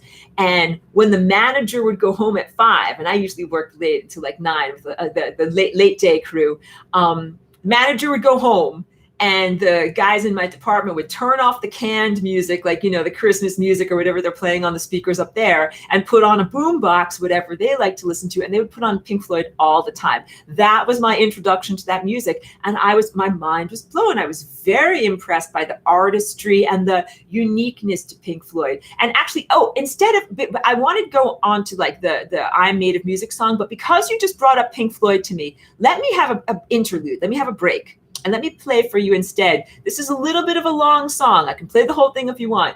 I didn't intend to make this an 8-minute long song. That's really for real. This is like a real story of accidents in art. I pressed some button that extended my song to make it longer than I intended for it to be. So I intended to keep most of my songs to like 4 or 5 minutes, or maybe 6, tops, in the sense of like how much time and devotion and attention and energy do most people have, like for a song, right? Like I know that there's some pretty famous in the Garden of Eden, In-A-Gadda-Da-Vida, the very, very long song that they said would never make it on the radio, but it made it on the radio. But those are far outliers, and I recognize that like there's a human attention span, and that it's usually the 3, 4, 5 minute or whatever. So I mostly was trying to keep my songs to that level, blah blah blah.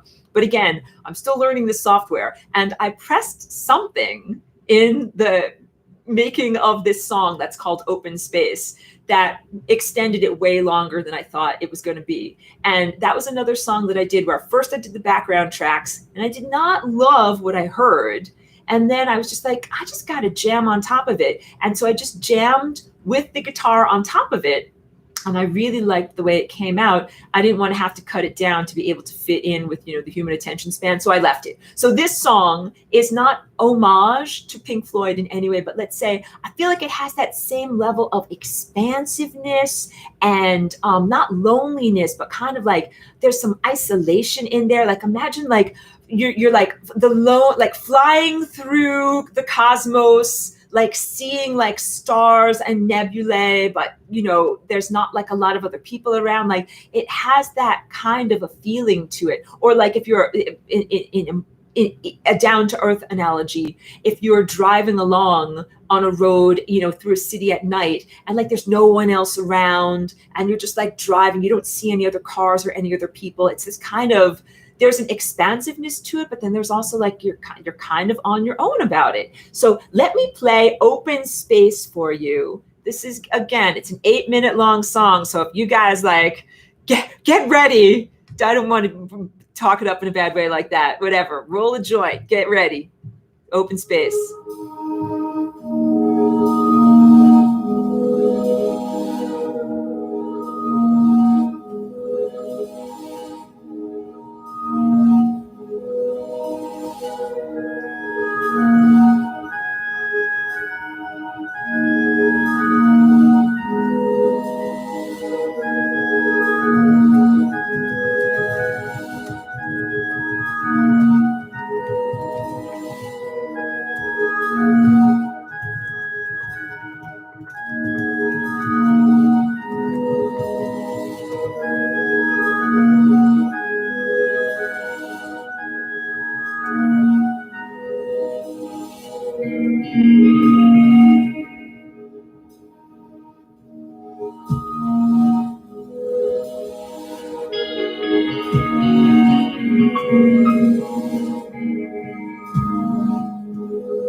That one has a really nice, good, long kind of fade out echo, like digital echoes at the end. I wouldn't cut it off earlier.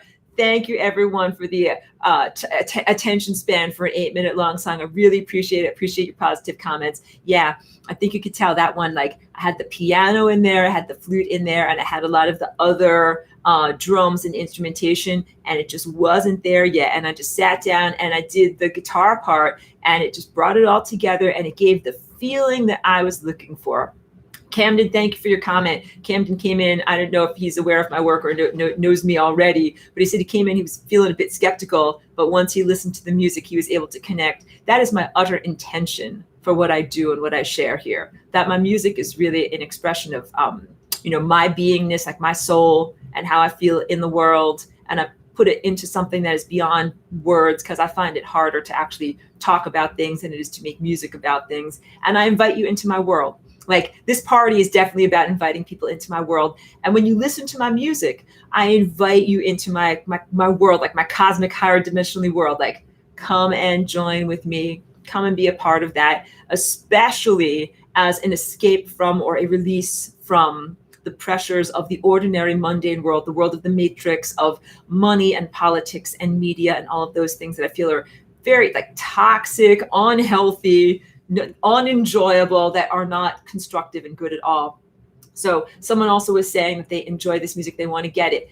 Thank you. That's my utter intention also in terms of sharing it here. So in the description of the video, I have a link to my, it's called Hear Me Now. That's where you can find my music is on Apple Music, that's streaming. Spotify is also streaming. iTunes means you can buy it and own it as your own album for forever. And also, I'm going to put in the comments, in the chat over here. Let me do this while I talk with you. I have a link to SoundCloud where I have all of these songs.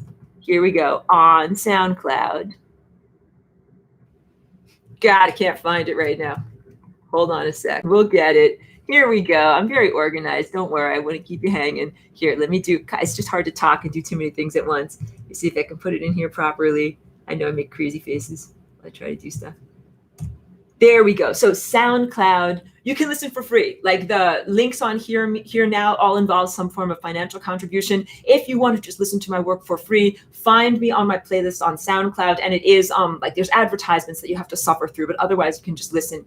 And I love being able to share this work with you. Like when I started just writing these songs, and I would write a song and then just put it out for patrons and put it up on SoundCloud. And I got the most beautiful feedback and comments and encouragement from other people that was like, yeah, like people are into this. It's like you make good food and people want to come and they want to eat it. You want to make more wonderful, good food. So that has been a big part of like keeping the momentum going and the motivation to continue to make and release music in a formal sense.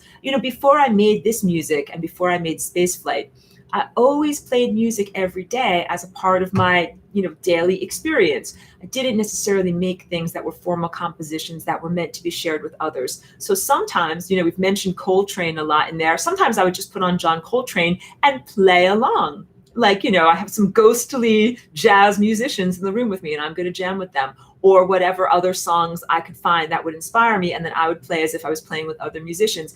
I didn't always feel like that was something that was shared for public consumption. It's a part of my daily practice and my daily expression, just like I feel like dancing is a part of my daily expression too. And sometimes I do that just for myself. So I basically, it's been a long journey to be able to initiate music as opposed to play along with something that someone else initiated.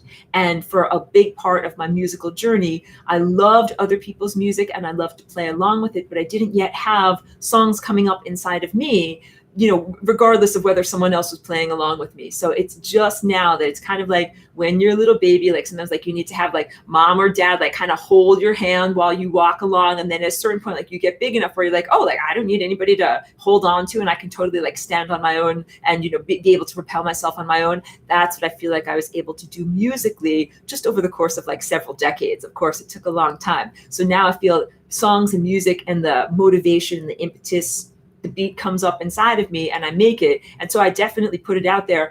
I have a couple of people that contacted me and I love to collaborate with them. And I also love when people jam over my own tracks because I feel like that I'm really looking for music collaboration. I think that's amazing. And music is a form of communication beyond words. I'm very happy to connect with other musicians, either in the sense of having people take a song that I wrote and play other instrumentation over it or sing over it, or to take a song that I wrote as a starting point and then move forward in their own work, or even the idea that music that I'm making that you're listening to while someone is here working on a graphic novel and another person is weaving something on a project. I love that my music might be inspiring you or encouraging you in whatever creative project you're doing. This is why I do it. This is why I take the time to actually make a formal song and put it in an album format. So I love the connection of being able to actually share it with people. And then I love it when it gets reflected back. The goodness gets reflected back. So thank you very much for everybody who's participating. I'm going to do one more song, but let me just read a few more things. Someone's mentioning Tori Amos. I think that some of her early work is really, really worthy, really beautiful, good stuff. I haven't really kept up with her or whatever. I don't know what she's doing right now, but she has some very inspiring artistry from some of her earlier stuff, like I said. Thank you, Allison. Such a beautiful comment. She says, very generous and loving of me to share my creations. And thank you, and much love back. Thank you. I like what Sanitarium said. He says, I air drum like a mother loving ride. That's his meditation. That's beautiful. Oh, realizing our divinity says, I love your dress, Aurora. Thank you. I will show again for anybody who didn't see in the beginning. So this dress I made, I don't know if you can see it over there, out of that painting, that this is an actual full-size painting over there. And then the waistband has like the little miniature version of the painting. And this is a picture of, and then, wait, I'll finish the whole thing. And then this is, an etching that I did, and then I repeated it using Photoshop and put it all in the fabric so that it would, otherwise it's just like one image. So I had to do like a repeating or whatever. What you see here is there's a human figure, all in rainbow, inside of a flying rainbow lasagna. And I know you can't see all of it, but if I turn to the side, you see that my sides there, this is the Earth. This is the story of transformation that we're all going through right now on this planet. The Earth is transforming from this ordinarily toroidal or donut-shaped magnetosphere into a flying rainbow lasagna magnetosphere. And lots of people are afraid because they think, oh, it's going to be like in Atlantis and pole shift and the destruction and the cataclysm. This is a different type of pole shift. This is not north-south to south-north, like a flipping of a pancake with all sorts of butter running over the edge. This is inside to outside and outside to inside. This is like when reality becomes a lucid dream, when your inner world affects your outer world directly. This is like the empowerment that most people associate only with great masters, great spiritual teachers. Like when you talk about the manifestation capacities of a person like Jesus with fishes and loaves, or the capacities of the yogis of the Far East. Like there's stories about some of them where they just would grab something from up above their head and then bring it down and like, boom, like there's gems or some magical substance, or some of them are said to emit a magical healing type of ashes or like a grayish substance. Any of these emissions from, high level spiritual masters, that's supposed to be what we are all doing. That's what I'm trying. That's the message that I'm trying to get across here with all of these things that I talk about flying rainbow lasagna. It's all about personal development, your personal empowerment, and your personal connection to time, like the abstraction of time in being able to make new events happen. That's what's going on with the planet. It does not have to be a total destruction, like a volcano explodes and lava buries everyone and then you all die, like frozen like Pompeii. It doesn't have to be like that. That's what I'm trying to say. But there is a collective trauma on this planet because that has happened in the past. Everybody thinks that's what's going to happen again. But my painting and what I'm trying to portray to everyone is a different possibility, something that's much more positive and amazing, where literally you take flight. You fly the same way that you can fly when you're meditating, or Allison made a beautiful comment from the song Open Space, that she was getting imagery like an eagle soaring beautifully in a blue sky over the Catskill Mountains. And like, that's exactly what I'm talking about. That imagery and getting the motivation for that imagery from music. This is how experts do star travel. You fly with your mind, you fly with your beingness, you fly with your light body, which is an intelligence body. Cher L is saying, goodness in, goodness out, Taurus field FRL style. Completely right. Oh, and thank you, Sky Lizard Girl, for appreciating my dress. Yes, I'm very, very excited. Like I like to be able to literally make my artwork wearable for my clothing. So when I walk around, I'm like a walking painting. That's literally what I'm doing. Let me read one more comment. It's fun and touching to speak with fellow music lovers, saying to Polly P. That is beautiful. Music, I will tell you, let me drink a little water. It is an international and interdimensional language. I've been in a couple of situations where I was communicating with people like in a foreign country, or they were not primarily English speakers. But if I said to them, I'm from Woodstock, they were like, Jimi Hendrix, and they start singing Jimi Hendrix. Like it is a universal language. Everybody knows this. It's very wonderful to be able to connect in that way. Allison says we can shift the timeline away from that negative prophecy by our individual commitment to positivity and love. It's up to us. Hallelujah. Thank you for articulating that. That is everything that I am all about. It's what informs my work and my presence here in this planet. That's what I'm trying to plant, those type of seeds in the minds of the people of this time, because there are so many, like, prophecies plant a seed of expectation that's inside of you, that you think that's how the future is going to be. And sometimes you need to have an alternative, that someone gives you an alternative view of what life can be, of what experience can be, that it can be something so much more expansive and positive than what either religion or mythology or, you know, cultural perspective can give to you. Yeah, we are doing this, Allison. That's great. That's what I'm reading comments of what they're saying. Yep. And realizing our divinity is saying, yep, keep it up, pioneers. Beautiful. What a beautiful group of people came to my party tonight. Thank you for coming. It's been a long journey, over 2 hours. I'm going to do one more song. We're going to, you know, finish up on a very, very strong note. I'm going to play that song called I Am Made of Music.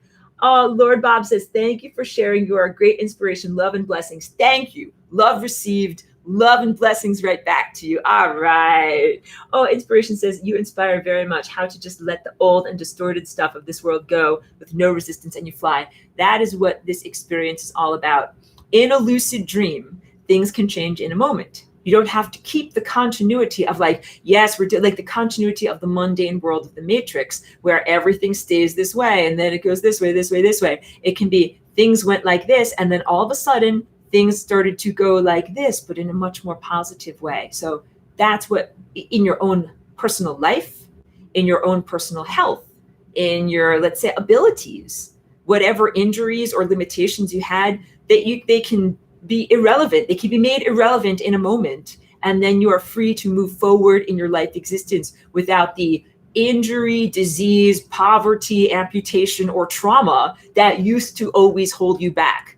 That's what this moment of Flying Rainbow Lasagna is all about. And the music that I make is the soundtrack to that thing happening, to the moment of expansion, to the jumping off into something greater. So on that note, I want to read more comments because they're really beautiful. Yeah. Oh, well, yeah, I don't know what to say about that one. I want to do one more song. Yeah, there you go. All right, cool. One more song. This one is called I Am Made of Music. It is a fun dance song. I do have some vocals that I recorded in the background. And again, what I did was I took some pre-existing beats and clips, and I added my own flavors and edited out the things that I didn't really like about them. And I feel the real artistry of this song is in the way that everything is orchestrated together, really using different beat systems as if they are a particular instrument. I think it's an innovative way of doing things that is not necessarily, though I use these software programs in a very intuitive way that is maybe not the way they were designed to be used, but I like the results that come out. And again, I'm coming from a different direction. So as a cultural outsider, I'm trying to make something that's new and different. Again, the links are down there. Not that I want to be like a super advertiser or anything like that, but if you love my music and want to be able to listen to it every day, check it out on the Apple, the Spotify, the iTunes stuff. I'm super excited to be, I'm official. Like I'm an Apple Music musician. You have no idea how much that tickles me, guys. Like if you ever went to a foreign planet, how difficult it is to like get integrated into how you got to learn like how to use shampoo. You got to learn like how to do all these things, how to do laundry. I had to learn so many different things here. And then it was like a great uphill battle to be like officially in the logarithmic system of being an Apple musician. I feel is a wonderful triumph to be able to I'm official. I love that. Okay, thank you so much. So ending on a wonderful song. This one is called I Am Made of Music. I'm squinting and scrolling. Hold on. Here we go.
Okay, everybody, thank you so much. I'm going to say one more good night. And there was a wonderful question from Reality, is the part of the handle. Wanted to know about some of the plugins that I use. There's two great resources that are both for free that I added in the chat. I'm sorry, I don't have the link to it. It's BBC Orchestra Spitfire Audio. If you do a search for that, you'll find it. And there's, like I said, there's the full package that you have to pay for, but then it says, or get it for free. So get it for free, fill out their questionnaire. And then the other thing that I added was the link to a thing called freesound.org, which is a wonderful sample library of people who make or record samples and offer them for use under the Creative Commons license, meaning that you do not have to pay them money if you want to use parts of their samples or their sounds that they're putting up there, but you must attribute them, you must give them the credit, like user blah, blah, blah created this sound, or you include a link to their sound in their profile. So those are two great free resources. And the other ones that I used mostly were purchased from Ableton Live. There's two Project Sam is what SAM are the analog instrument recordings that they did that are pretty good. But I will tell you, I think the BBC Orchestra blows Project Sam away in terms of the authenticity and responsiveness of the actual instruments. So get them and explore, but the Project Sam ones I did have to pay for. So, and I believe like paying people well for the good work that they do, but also like some people are struggling musicians and they don't necessarily have a lot of extra money to be able to pay for violin plugins. So go with what you think you can do. Thank you, Realizing. Thank you so much. Oh yeah, and Realizing says, I'm hearing some possible vocals over this one. So I did some backing tracks in that one that I just played, I'm Made of Music. And on upcoming songs that I'm doing for the next release, I'm bringing, let's say, the voice is coming more to the front, but still I haven't written lyrics yet for it. And I'll see if that comes up. That might be for future projects. And I'm also it's like anything. I allow myself to develop. You don't have to do like run a marathon tomorrow. You can take time to run a 5K and then run 10 miles and then run more and more and more and then eventually do a marathon. So maybe one day I'll write a song with some real lyrics, and that would be pretty amazing. Thank you so much, everyone. Thank you so much for tuning in. Again, thank you for the positivity. Thank you for celebrating along with me, because there's been a lot of many years of backstory and work and a long journey to get to this. And then what seemed like a very sudden, like, whatever, expelling of all of these songs, like a sudden tumbling out of all of these songs, but really over 5 or 10 or 15 years worth of cultivation and learning. So thank you for being with me and celebrating the moment. And again, music is available at the links that I have in the various different descriptions and chats. Thank you. Thank you for hanging out with me, guys. Thank you for discoing with me. Thank you. Love and blessings back to you. I appreciate you very much. Truly. Oh, and also thank you for all the love and hugs towards Cheeky. I'm going to go and send the direct transmission of love and hugs on over to her, because she needs to know she's got an internet fan club. Thank you. Thank you. Thank you very much. Have a great night, everyone.